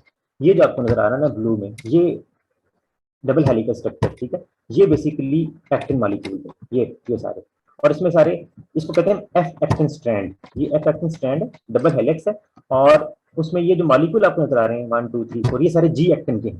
ठीक है, ये जी एक्टिन के मॉलिक्यूल आपस में पॉलीमराइज होकर ये एफ एक्टिन स्ट्रैंड बना देते हैं, और ये डबल हेलिकल इसका स्ट्रक्चर है, ये सारा। अच्छा, 2 प्रोटीन्स और इसमें है इस एक्टिन फिलामेंट में। थिन फिलामेंट आप देख रहे हैं, एक्टिन फिलामेंट देख रहे हैं, थिन फिलामेंट देख रहे हैं, इसमें 2 प्रोटीन्स और है। एक है आपकी ट्रोपोमायोसिन, ये वाली जो आपको रोप नजर आ रही है, ये है ट्रोपोमायोसिन। ठीक है, ये ट्रोपोमायोसिन, और इसने क्या किया हुआ, इसने बड़ा इंपॉर्टेंट काम किया हुआ, इसने इन एक्टिन या जी एक्टिन मॉलिक्यूल्स की एक्टिव साइट को कवर किया हुआ है। ये वाली जो, ये एक्टिव साइट, ये एक्टिव साइट, ये एक्टिव साइट, ये इस सारी को एक्टिव साइट को कवर किया हुआ है। अब इसकी क्या इंपॉर्टेंस है, ये वो एक्टिव साइट वो जगह है एक्टिन मॉलिक्यूल की या एक्टिन फिलामेंट की एक्टिव साइट वो जगह है जहां पर मायोसिन का हेड जो है उसने जाके अटैच होना है। ठीक है, उसने जाके उसके साथ अटैच होना है, ये उसका जो हेड है वो इसी के साथ जाके अटैच हो सकता है। उस एक्टिव साइट को उसने ट्रोपोमायोसिन ने कवर किया हुआ है। ठीक, और ये तीसरी प्रोटीन है ट्रोपोनिन, और ट्रोपोनिन की क्या 3 फर्दर टाइप्स है। ये जो पर्पल में देख रहे हैं ट्रोपोनिन, ठीक है, ट्रोपोनिन कॉम्प्लेक्स ऐसे बोलते हैं, ट्रोपोनिन आई टी एंड सी। ठीक है, तो ड्यूरिंग कॉन्ट्रैक्शन क्या होता है, सबसे पहले हमें पता है कि कॉन्ट्रैक्शन के लिए जो मोस्ट इंपॉर्टेंट चीज है, चाहे वो कोई भी मसल हो, स्केलेटल, स्मूथ, ठीक है, उसमें जो सबसे इंपॉर्टेंट चीज है वो increase in the cytosolic calcium है। ठीक है, कैल्शियम आइंस, तो कैल्शियम आइंस जब आएंगे, ठीक है, वो कैल्शियम आइंस जो है वो बाइंड करेंगे किसके साथ, ट्रोपोनिन के साथ। ट्रोपोनिन के साथ बाइंड करेंगे तो ट्रोपोनिन के साथ आगे वो ट्रोपोनिन जुड़ी है ट्रोपोमायोसिन के साथ। ट्रोपोमायोसिन फौरन अपनी जो है कॉन्फ़िगरेशन चेंज कर लेगी और एक्टिव साइट्स को अनकवर कर देगी। इससे हम कहते हैं कि मायोसिन बाइंडिंग साइट्स एक्सपोज्ड, या active sites of actin filament, इसको ऐसे भी कह सकते हैं, मायोसिन बाइंडिंग साइट या active site of the actin filament. ये active site of actin filament 1 2 3 से सारी, इनको सारों को वो अनकवर कर देगी, so that the myosin head can bind to these sites. ठीक है, तो ट्रोपोनिन की जो हम टाइप्स थी, 3 टाइप्स थी, troponin I which binds to actin, troponin T which binds to tropomyosin, T for tropomyosin, I for यहाँ एक्टिन के साथ, और ट्रोपोनिन सी जो कि कैल्शियम के साथ बाइंड करती है। ठीक है, 3 उसकी टाइप्स है, ये जो हमने देखी थी, ट्रोपोनिन आई, टी एंड सी। ठीक है, आई जो है वो एक्टिन के साथ, सी के साथ कैल्शियम बाइंड करती है, ये ग्रीन कैल्शियम, ये जो इसके साथ बाइंड करेगी, ये ट्रोपोनिन सी होगी, और ट्रोपोमायोसिन, ट्रोपोनिन टी जो कि ट्रोपोमायोसिन के साथ बाइंड करती है। Troponin I, sorry, troponin I, T and C. एक और फिगर में देख लेते हैं इसको जरा डिटेल के साथ, इस फिगर पे जरा कंसंट्रेट कीजिएगा, फोकस कीजिएगा जरा। ठीक है, ये है वो actin double helical strand, F actin का स्ट्रैंड जो कि जी एक्टिन मॉलिक्यूल से बना हुआ है। ठीक है, अब इसके ऊपर ये ट्रोपोमायोसिन है, सॉरी ये ट्रोपोमायोसिन है और ये ट्रोपोनिन है। ठीक है, ट्रोपोमायोसिन ने, ये इसकी एक्टिव साइट है, एक्टिन मॉलिक्यूल्स की एक्टिव साइट है, उसको ट्रोपोमायोसिन ने कवर किया हुआ है, और उसके साथ ये ट्रोपोनिन कॉम्प्लेक्स है, ट्रोपोनिन आई जो कि एक्टिन के साथ जुड़ा हुआ है, ट्रोपोनिन टी जो कि ट्रोपोमायोसिन के साथ जुड़ा हुआ है, और ट्रोपोनिन सी जो कि फ्री है। ठीक है, ट्रोपोनिन आई, ट्रोपोनिन टी ट्रोपोमायोसिन के साथ, और ट्रोपोनिन सी फ्री है। ठीक है, तो ये एक्टिव साइट जो है इसकी, इसको ट्रोपोमायोसिन ने कवर किया हुआ है, और ये मायोसिन हेड जो है इस इंतजार में कि अनकवर हो तो ये इसके साथ अटैच और इसको ड्रैग करे, मायोसिन हेड जिसकी एटीपी तक होती है। अब होता क्या है, जब कैल्शियम आती है, कैल्शियम आयन इसके साथ ट्रोपोनिन सी के साथ, इस येलो वाले के साथ, ठीक है, ट्रोपोनिन सी के साथ ये ज्वाइन करते हैं, ये वाले कैल्शियम है, ये देखिए कैल्शियम आयन इसको जाके इनके साथ अटैच हुए ट्रोपोनिन सी के साथ। ट्रोपोनिन सी के साथ जैसे ही कैल्शियम इसके साथ ज्वाइन होगी तो फौरन इसमें सारे मॉलिक्यूल में कॉन्फ़िगरेशनल चेंज आएगी। ये ट्रोपोमायोसिन जिसने एक्टिव साइट कवर की हुई थी, उसने एक्टिव साइट को अनकवर कर दिया और वो खुद ग्रूव में मूव कर गई, ट्रोपोमायोसिन। ठीक है, एक्टिव साइट अनकवर हो गई, इसको मायोसिन बाइंडिंग साइट भी कहते हैं। तो जैसे ये अनकवर हुई, मायोसिन हेड जो है इसके साथ अटैच हो गया, तो मायोसिन हेड इसको अटैच होकर एक्टिन को ड्रैग कर लेगा towards the centre of circle.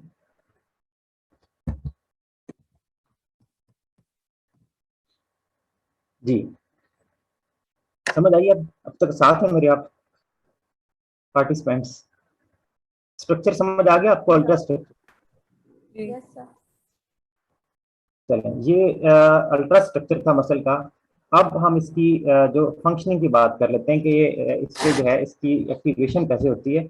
और जब नर्व इम्पल्स आती है तो जिसे हम बोलते हैं इम्पल्स ट्रांसमिशन, न्यूरोमस्कुलर ट्रांसमिशन, ठीक है, न्यूरोमस्कुलर जंक्शन पे होती है। और वो इम्पल्स आने से जो है क्या होता है कि मसल कंट्रैक्शन होती है, उसकी हम बात कर लेते हैं।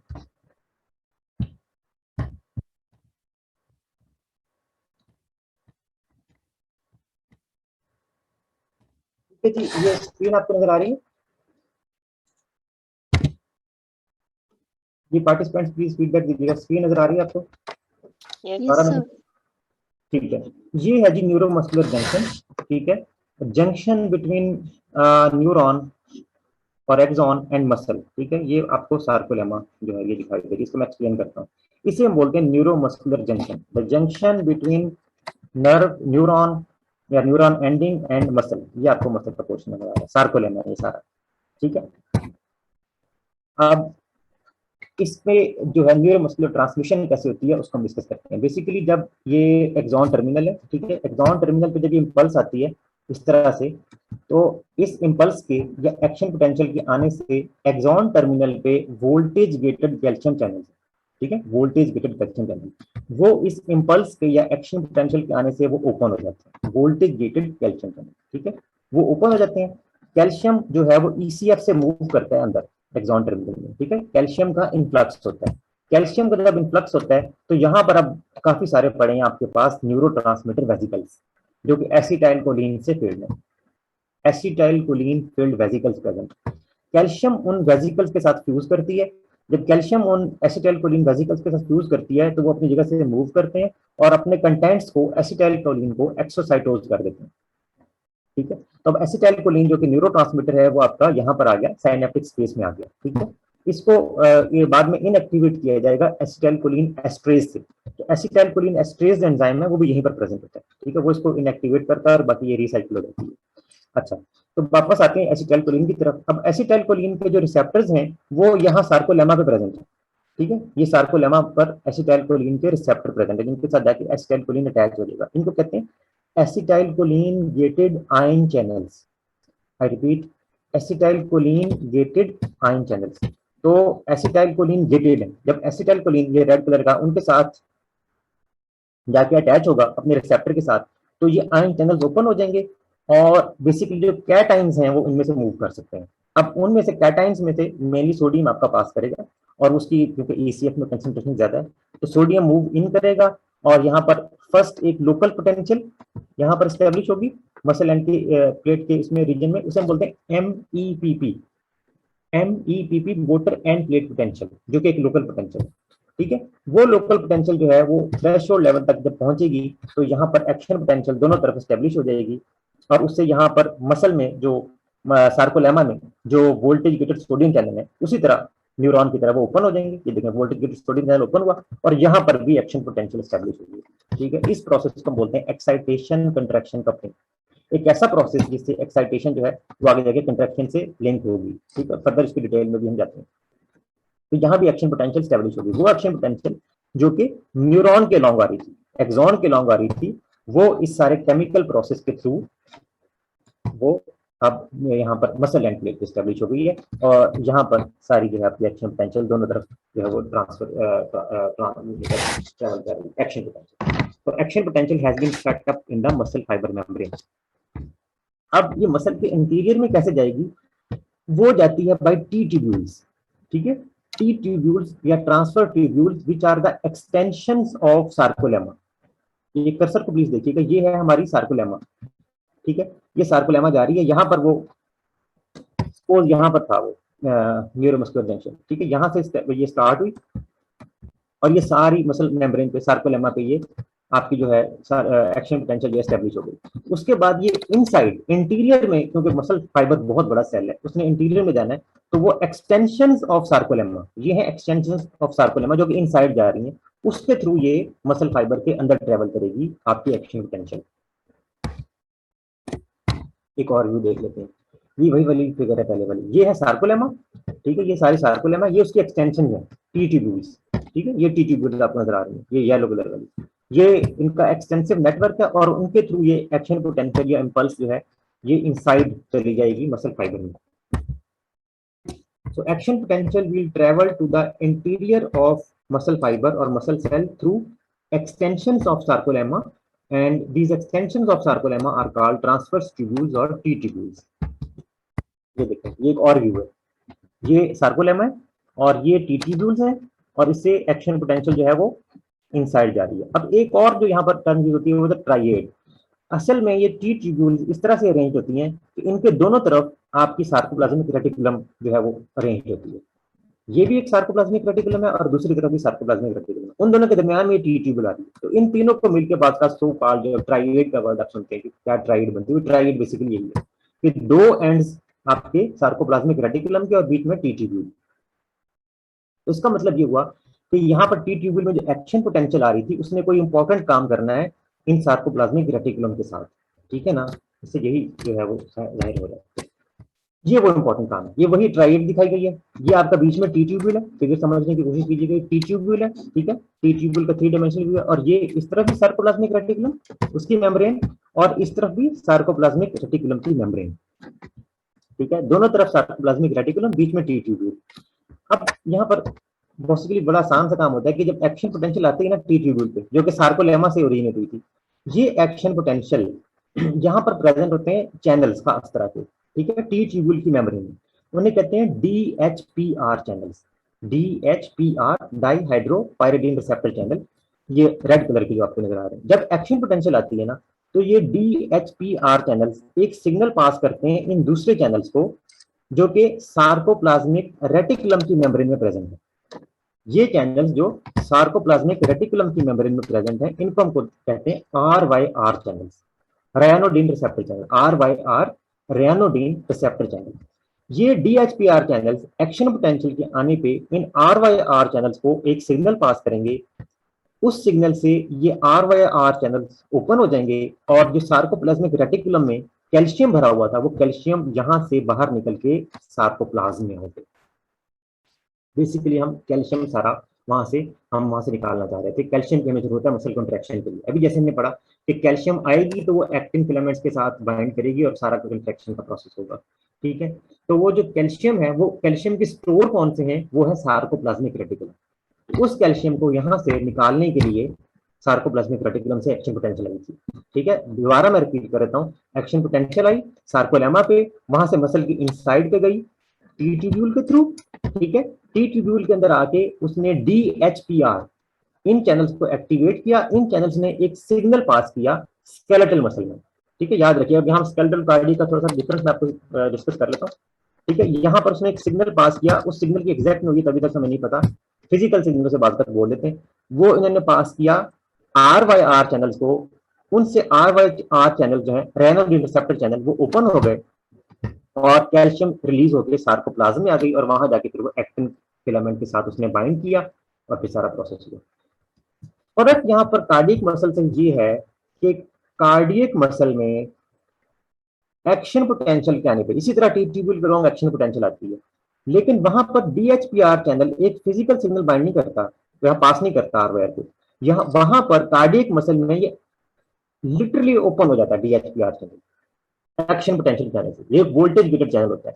तो जब एक्शन पोटेंशियल आती है DHPR चैनल ओपन होता है और ये ECF के साथ कम्युनिकेट कर रही है ना, टी ट्यूब्यूल्स ECF के साथ कम्युनिकेट कर रही है, तो यहाँ पर कैल्शियम भरा हुआ है, वो कैल्शियम यहाँ से पास करता है, इन DHPR चैनल में से पास करता है और जाके वो जो ECF से कैल्शियम आया था वो जाके इन RYR चैनल्स को ओपन कर देता है। काम उसने भी वही किया है, लेकिन यहाँ से कैल्शियम गया DHPR चैनल से, ECF वाला कैल्शियम यहाँ से DHPR चैनल से गया और उसने यहाँ से RYR चैनल को खोला और उसमें से कैल्शियम निकली। इस फिनोमिना को हम बोलते हैं CICR, calcium induced calcium release, जो कि कार्डियक मसल में होता है। कैल्शियम इंड्यूस्ड कैल्शियम रिलीज, यानी कि कैल्शियम बाहर से आई, उसने यहां से कैल्शियम रिलीज की। ये CICR का फिनोमेना जो है ये सिर्फ और सिर्फ कार्डियक मसल में। अगेन जस्ट एक डिफरेंस के लिए दोबारा हाईलाइट कर दूं, DHPR और RYR का जो आपस में इंटरेक्शन है ये स्केलेटल मसल में फिजिकल होता है या जिसकी एग्जैक्ट नेचर हमें नहीं पता, और इनका जो इंटरेक्शन कार्डियक मसल में है वो केमिकल इंटरेक्शन है, ठीक है, कैल्शियम। अच्छा, अब हम थोड़ा सा कंट्रैक्शन को डिस्कस कर लेते हैं, जिसे हम पावर स्ट्रोक बोलते हैं, या वॉक अलोंग थ्योरी का आपने नाम सुना होगा। वॉक अलोंग थ्योरी वो कैसे होती है? बेसिकली मायोसिन का और एक्टिन का इंटरेक्शन है। ये इनकी कॉन्फ़िगरेशन है वही, ये आपका मायोसिन फिलामेंट है, ये उसके क्रॉस ब्रिज है, ये क्रॉस ब्रिज का हेड है, ये ऊपर एक्टिन फिलामेंट है। यहाँ पर देख लें तो ये आपका मायोसिन फिलामेंट है, उससे ये क्रॉस ब्रिज निकला हुआ है, ये उसका आर्म है क्रॉस ब्रिज का, ये उसका हेड है, और हेड की है एटीपीएज एक्टिविटी, ठीक है, और ये एक्टिन फिलामेंट है। अब जरा कॉन्फ़िगरेशन देखिएगा कि ये दोनों अभी बराबर हैं, ठीक है, ये एक्टिन फिलामेंट है, ये अभी किसी तरफ मूव नहीं किया, तो ये मायोसिन फिलामेंट, ये एक्टिन फिलामेंट, ठीक है। और ये जब हेड के साथ एटीपी मॉलिक्यूल बाइंड करेगा, यहां से हम शुरू करते हैं फिगर को, एटीपी मॉलिक्यूल इसके साथ जाके जैसे ही बाइंड करेगा, इसकी एटीपीएज एक्टिविटी है हेड की, ठीक है, तो ये एंजाइमेटिक एक्टिविटी की वजह से एटीपी को ब्रेक कर देगा, और एटीपी को ब्रेक करके ये एडीपी एंड फॉस्फेट में ये कन्वर्ट कर देगा, ठीक है, क्योंकि इसकी एटीपीएज एक्टिविटी थी। जब ये प्रोसेस होता है कि ये एडीपी और फॉस्फेट की कॉन्फ़िगरेशन में आ जाता है, तो उससे हम कहते हैं कि कॉक्ड स्टेट में आ गया है, ठीक है, इसे हम कॉक्ड स्टेट बोलते हैं। अब now it is capable of combining और joining with the actin filament. ये मायोसिन फिलामेंट है, ये एक्टिन फिलामेंट है। जब ये इस कॉक्ड स्टेट में आता है तो ये इस एक्टिन फिलामेंट के साथ ये अटैच हो सकता है। अब हमें चाहिए क्या? बेसिकली कैल्शियम चाहिए, ठीक है, ताकि कैल्शियम आके यहाँ पर जो बाइंडिंग साइट्स थी या एक्टिव साइट्स थी एक्टिन फिलामेंट की, उसको वो अनकवर कर सके। तो जैसे ही कैल्शियम आता है, कैल्शियम आके इस एक्टिन फिलामेंट की एक्टिव साइट को अनकवर कर देता है, और जैसे ही active site of actin filament uncover होती है, ये मायोसिन हेड वहां अटैच होता है, और इसको अटैच करके फौरन यहाँ से फॉस्फेट जो है एडीपी यहाँ से रिलीज हो जाती है, और ये इसको ड्रैग करता है towards the centre of sarcomere. अब इन दोनों फिगर्स कंपेयर कीजिएगा, ये रिलैक्स स्टेट है, ये देखें यहाँ पर ये एक्टिन फिलामेंट है, और इसमें देखें जरा गौर करें, ये स्लाइटली मूव कर गया टुवर्ड्स द सेंटर, ठीक है, ये एक्टिन फिलामेंट जो है, मायोसिन अपनी जगह पर खड़ा है, जबकि ये एक्टिन फिलामेंट मूव कर गया towards the centre of sarcomere. इसने इसको ड्रैग किया, ठीक है, ड्रैग करके उसको सेंटर की तरफ ले। इसको हम बोलते हैं, सारे को हम पावर स्ट्रोक भी से कह रहे हैं, या वॉक लॉन्ग थ्योरी भी कह दें, कि जिसमें मायोसिन हेड जो है वॉक लॉन्ग करते हैं एक्टिन फिलामेंट, ठीक है, वॉक लॉन्ग करते हैं।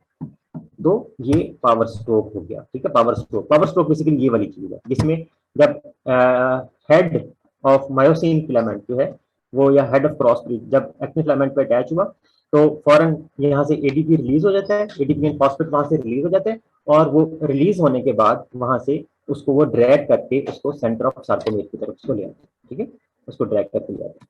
अब ये इस स्टेट में, ठीक है, ये जैसे ये काम होगा उसके बाद ये से डिटैच हो जाएगा, ये जो एक्टिन फिलामेंट सॉरी मायोसिन का हेड है, ये इससे डिटैच हो जाएगा, एक्टिन फिलामेंट से इससे डिटैच हो जाएगा, and now it is capable of उस वक्त डिटैच होगा जब इसके साथ नया एटीपी मॉलिक्यूल बाइंड करेगा। ये फैक्ट इंपॉर्टेंट है, जब तक इसको नया एटीपी मॉलिक्यूल नहीं मिलता उस वक्त तक ये इसके साथ अटैच रहेगा। ये फैक्ट इसकी बहुत बड़ी सिग्निफिकेंस है, ठीक है, याद रखिएगा। इस मायोसिन हेड को जब तक एक नया एटीपी मॉलिक्यूल नहीं मिलता, इसने एक्टिन फिलामेंट के साथ ज्वाइन करना है, ठीक है। जब नया एटीपी मॉलिक्यूल बनेगा तो फिर ये यहां से डिटैच होगा और नया एक साइकिल स्टार्ट होगा। तो ये है walk along theory. Force of contraction of the muscle, ठीक है, इसको हम ऐसे डिस्क्राइब करते हैं, eight any time the myosin heads in contact with the active sites of actin filament, it is directly proportional to the force of contraction, ठीक है। जितने ज्यादा मायोसिन हेड्स, ठीक है, जितने ज्यादा myosin head at any time they are attached with the active site of actin filament, उतनी ही ज्यादा फोर्स ऑफ कंट्रैक्शन होगी, ठीक है। ये फोर्स ऑफ कंट्रैक्शन का बेसिकली रिलेशन है। और एक और चीज यहाँ पर इंपॉर्टेंट है, वो है Fenn effect. Fenn effect basically कुछ भी नहीं, बेसिकली कहता है कि work done is directly proportional to the number of ATP cleave, यानी कि मसल ने कितना वर्क किया वो डायरेक्टली प्रोपोर्शन होगा number of ATP molecules cleave. जितने एटीपी मॉलिक्यूल्स क्लीव हुए हैं या ब्रेक डाउन हुए उतना ही वर्क डन होगा। इसको हम फैन इफेक्ट का नाम दे देते हैं। ये था हमारा अब तक का जो सारा हमने डिस्कस किया, ये स्केलेटल मसल के मतलब था, ठीक है। स्केलेटल मसल में कंट्रैक्शन कैसे होती है, न्यूरोमस्कुलर जंक्शन क्या चीज है, न्यूरोमस्कुलर ट्रांसमिशन कैसे होती है, इंपल्स कैसे आती है, और फिर बेसिकली वो इंपल्स जो है उसके आने से अलोंग द ट्रांसफर ट्यूब्यूल्स जो है DHPR चैनल्स एक्टिवेट होते हैं, और DHPR चैनल जो हैं वो RYR चैनल्स को मैसेज देते हैं। RYR चैनल जो कि सार्कोप्लाज्मिक रेटिकुलम में थे वो ओपन होके वहां से कैल्शियम का वहां से कैल्शियम रिलीज होती है, और कैल्शियम जब रिलीज हो जाती है तो जाके थिन फिलामेंट्स के साथ, एक्टिन फिलामेंट्स के साथ बाइंड करती है। एक्टिन फिलामेंट एक्टिवेट हो जाते हैं, उनकी एक्टिव साइट अनकवर हो जाती है, और फिर मायोसिन उसके साथ जाके जो है उसको अटैच होके उसको ड्रैग करता है। तो ये सारा जो है ये है स्केलेटल मसल के मुताबिक। अब मसल कॉन्ट्रैक्शन बाद का पूछ लेते हैं कि एंड कैसे होती है, रिलैक्सेशन कैसे होती है।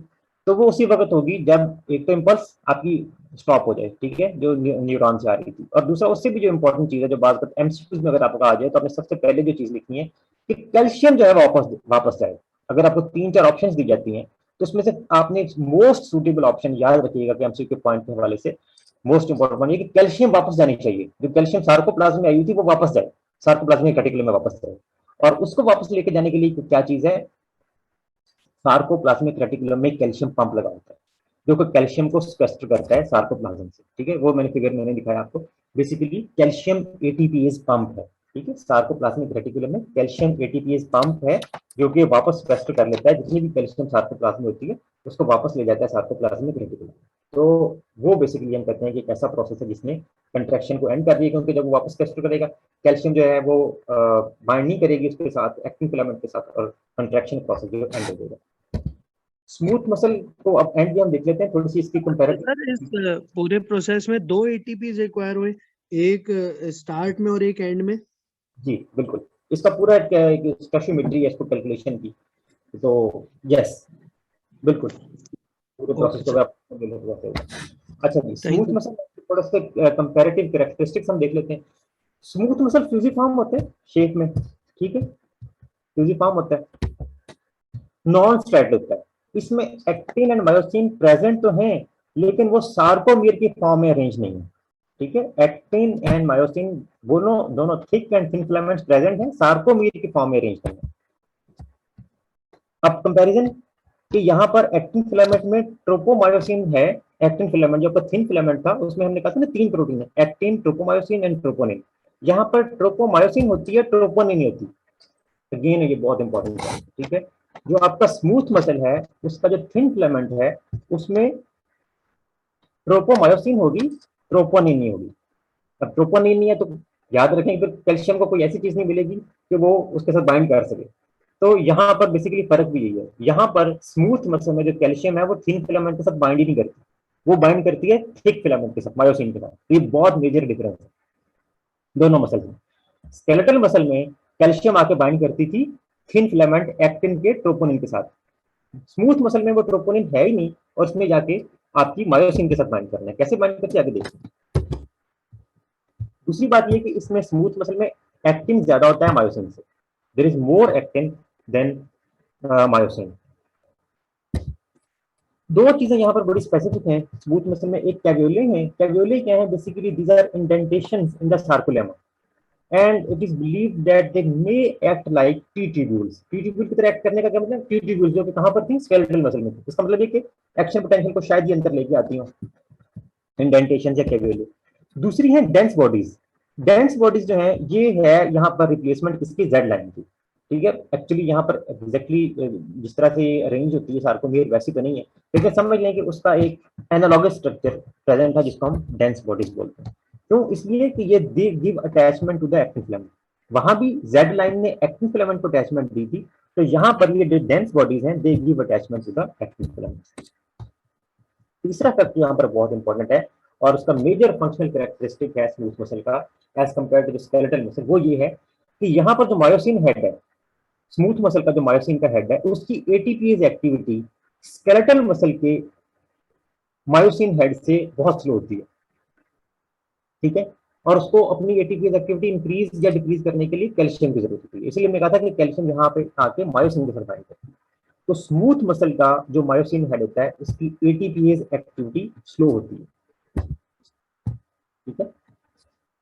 ये इसमें बेसिकली आपको स्मूथ मसल में ये रिलैक्स स्टेट में, ये कंट्रैक्टेड स्टेट में ये आपको डेंस बॉडीज नजर आ रही है, न्यूक्लियस नजर आ रहा है, डिफरेंट फिलामेंट्स नजर आ रहे हैं, और ये कंट्रैक्टेड स्टेट में दोनों तरफ से कंट्रैक्ट किया गया। गैप जंक्शन ये भी बात करते हैं कि बेसिकली क्यों यहाँ पर गैप जंक्शन है। इसके ना 2 टाइप्स हैं मेजर स्मूथ मसल की, एक सिंगल यूनिट और दूसरा मल्टी यूनिट। सिंगल यूनिट को हम विजरल भी बोलते हैं क्योंकि ये विजरा में होता है। इसमें सिंगल यूनिट इसे क्यों बोलते हैं? The whole sheet contracts as a single unit, ठीक है। होल शीट ऑफ मसल, ये स्मूथ मसल की सारी, it contracts as a single unit. और इसमें जो इंपल्स स्प्रेड करती है एक सेल से दूसरे सेल में, वो गैप जंक्शन के थ्रू स्प्रेड करती है, ठीक है। Whole sheet spreads as a single unit. जितने भी हमारे विजरा है, यूट्रस, स्टमक, यूरेटर, इंटेस्टाइन वगैरह में, यहाँ भी जो आपका सिंगल यूनिट में जो करता है, ये सारा सिंगल यूनिट या विजरल स्मूथ मसल है। दूसरा जो है वो है मल्टी यूनिट स्मूथ मसल, ठीक है। इसमें सेल्स और group of cells act as independent unit, ठीक है। डिफरेंट सेल, हर सेल की इंडिपेंडेंट कंट्रैक्शन हो सकती है, ठीक है, या ग्रुप ऑफ सेल की इंडिपेंडेंट कंट्रैक्शन हो सकती है। So each unit will receive its own nerve supply, ठीक है। ये है मल्टी यूनिट। तो मल्टी यूनिट हमारी बॉडी में दो मेजर लोकेशन पे है, एक स्किन में, जो आपका इरेक्टर पाइलाई मसल होता है, ये आपके जो हेयर की बेस पे होता है, हेयर फॉलिकल की बेस पे होता है, ठीक है। ये इरेक्टर पाइलाई मसल जो है, ये आपका मल्टी यूनिट स्मूथ मसल है। और दूसरा सिल्डरी मसल इन द आई, ये भी आपका जो है मल्टी यूनिट स्मूथ मसल है। अब हम इसकी कंट्रैक्शन और रिलैक्सेशन का मैकेनिज्म देख लेते हैं। स्मूथ मसल की कंट्रैक्शन कैसे हो रही है और रिलैक्सेशन कैसे हो रही है। तो बेसिकली जो चीज कॉमन है वो है कैल्शियम, ठीक है। उसमें भी कैल्शियम के आने से सारी चीजें हो रही थी, कैल्शियम के सार्कोप्लाज्म आने से। यहाँ भी कैल्शियम का ही रोल सबसे इंपॉर्टेंट है। अब कैल्शियम ईसीएफ से मसल के अंदर कई तरीकों से आ सकती है स्मूथ मसल में, ठीक है। ये बहुत इंपॉर्टेंट है। या तो ये लाइगेंड गेटेड चैनल से आ सकती है, ठीक है। स्ट्रेच सेंसिटिव, इवन स्ट्रेच जब स्मूथ मसल पे बढ़ता है तो वहां कुछ ऐसे चैनल हैं जो स्ट्रेच से, सिंपल स्ट्रेच से ओपन हो जाते हैं, ठीक है, कैल्शियम चैनल। फिर कुछ electrical voltage gated calcium channel है। तो बेशुमार तरीकों से कैल्शियम अंदर आ सकती है, वोल्टेज गेटेड चैनल से, लाइगेंड गेटेड चैनल से, स्ट्रेच सेंसिटिव चैनल से, ऑटोनॉमिक नर्वस सिस्टम से, अगेन जो उसकी एसिटाइलकोलिन आएगी तो उससे ये कैल्शियम। बहरहाल जिस भी तरीके से कैल्शियम आएगी स्मूथ मसल के अंदर, ठीक है, वो यहाँ आके कैल्शियम एक्स्ट्रा सेलुलर और दूसरा जो सार्कोप्लाज्मिक रेटिकुलम में पड़ी थी, ठीक है, उसको ये इंड्यूस करेगी, उसको स्टिमुलेट करेगी। कैल्शियम यहाँ से रिलीज होगा। कैल्शियम साइटोसोल में, सार्कोप्लाज्म में जब इंक्रीज करेगा तो ये वहां पर प्रोटीन है कॉलमोडोलिन, ठीक है, उसके साथ बाइंड करेगी स्मूथ मसल के अंदर। अब ये पहले प्रोटीन के साथ बाइंड करती है जो कि सार्कोप्लाज्म में प्रेजेंट होती है, उसको हम कहते हैं कॉलमोडोलिन। कैल्शियम कॉलमोडोलिन कॉम्प्लेक्स बनता है।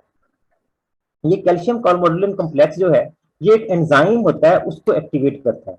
और उस एंजाइम का नाम है MLCK, myosin light chain kinase.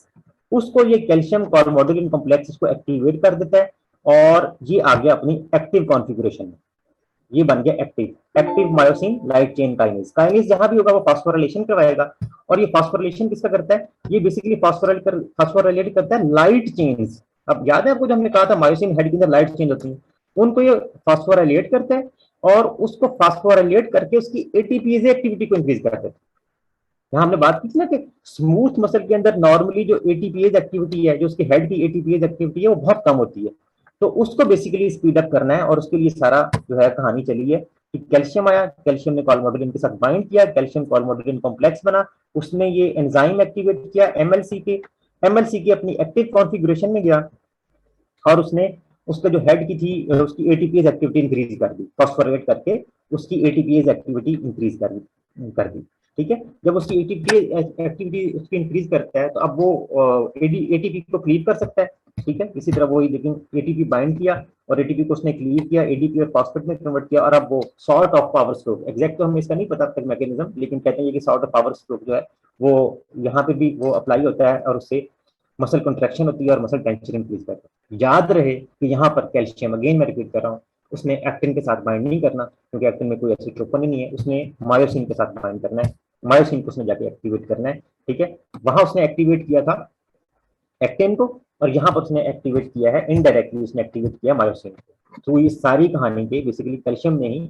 इसको एक्टिवेट किया है मायोसिन हेड।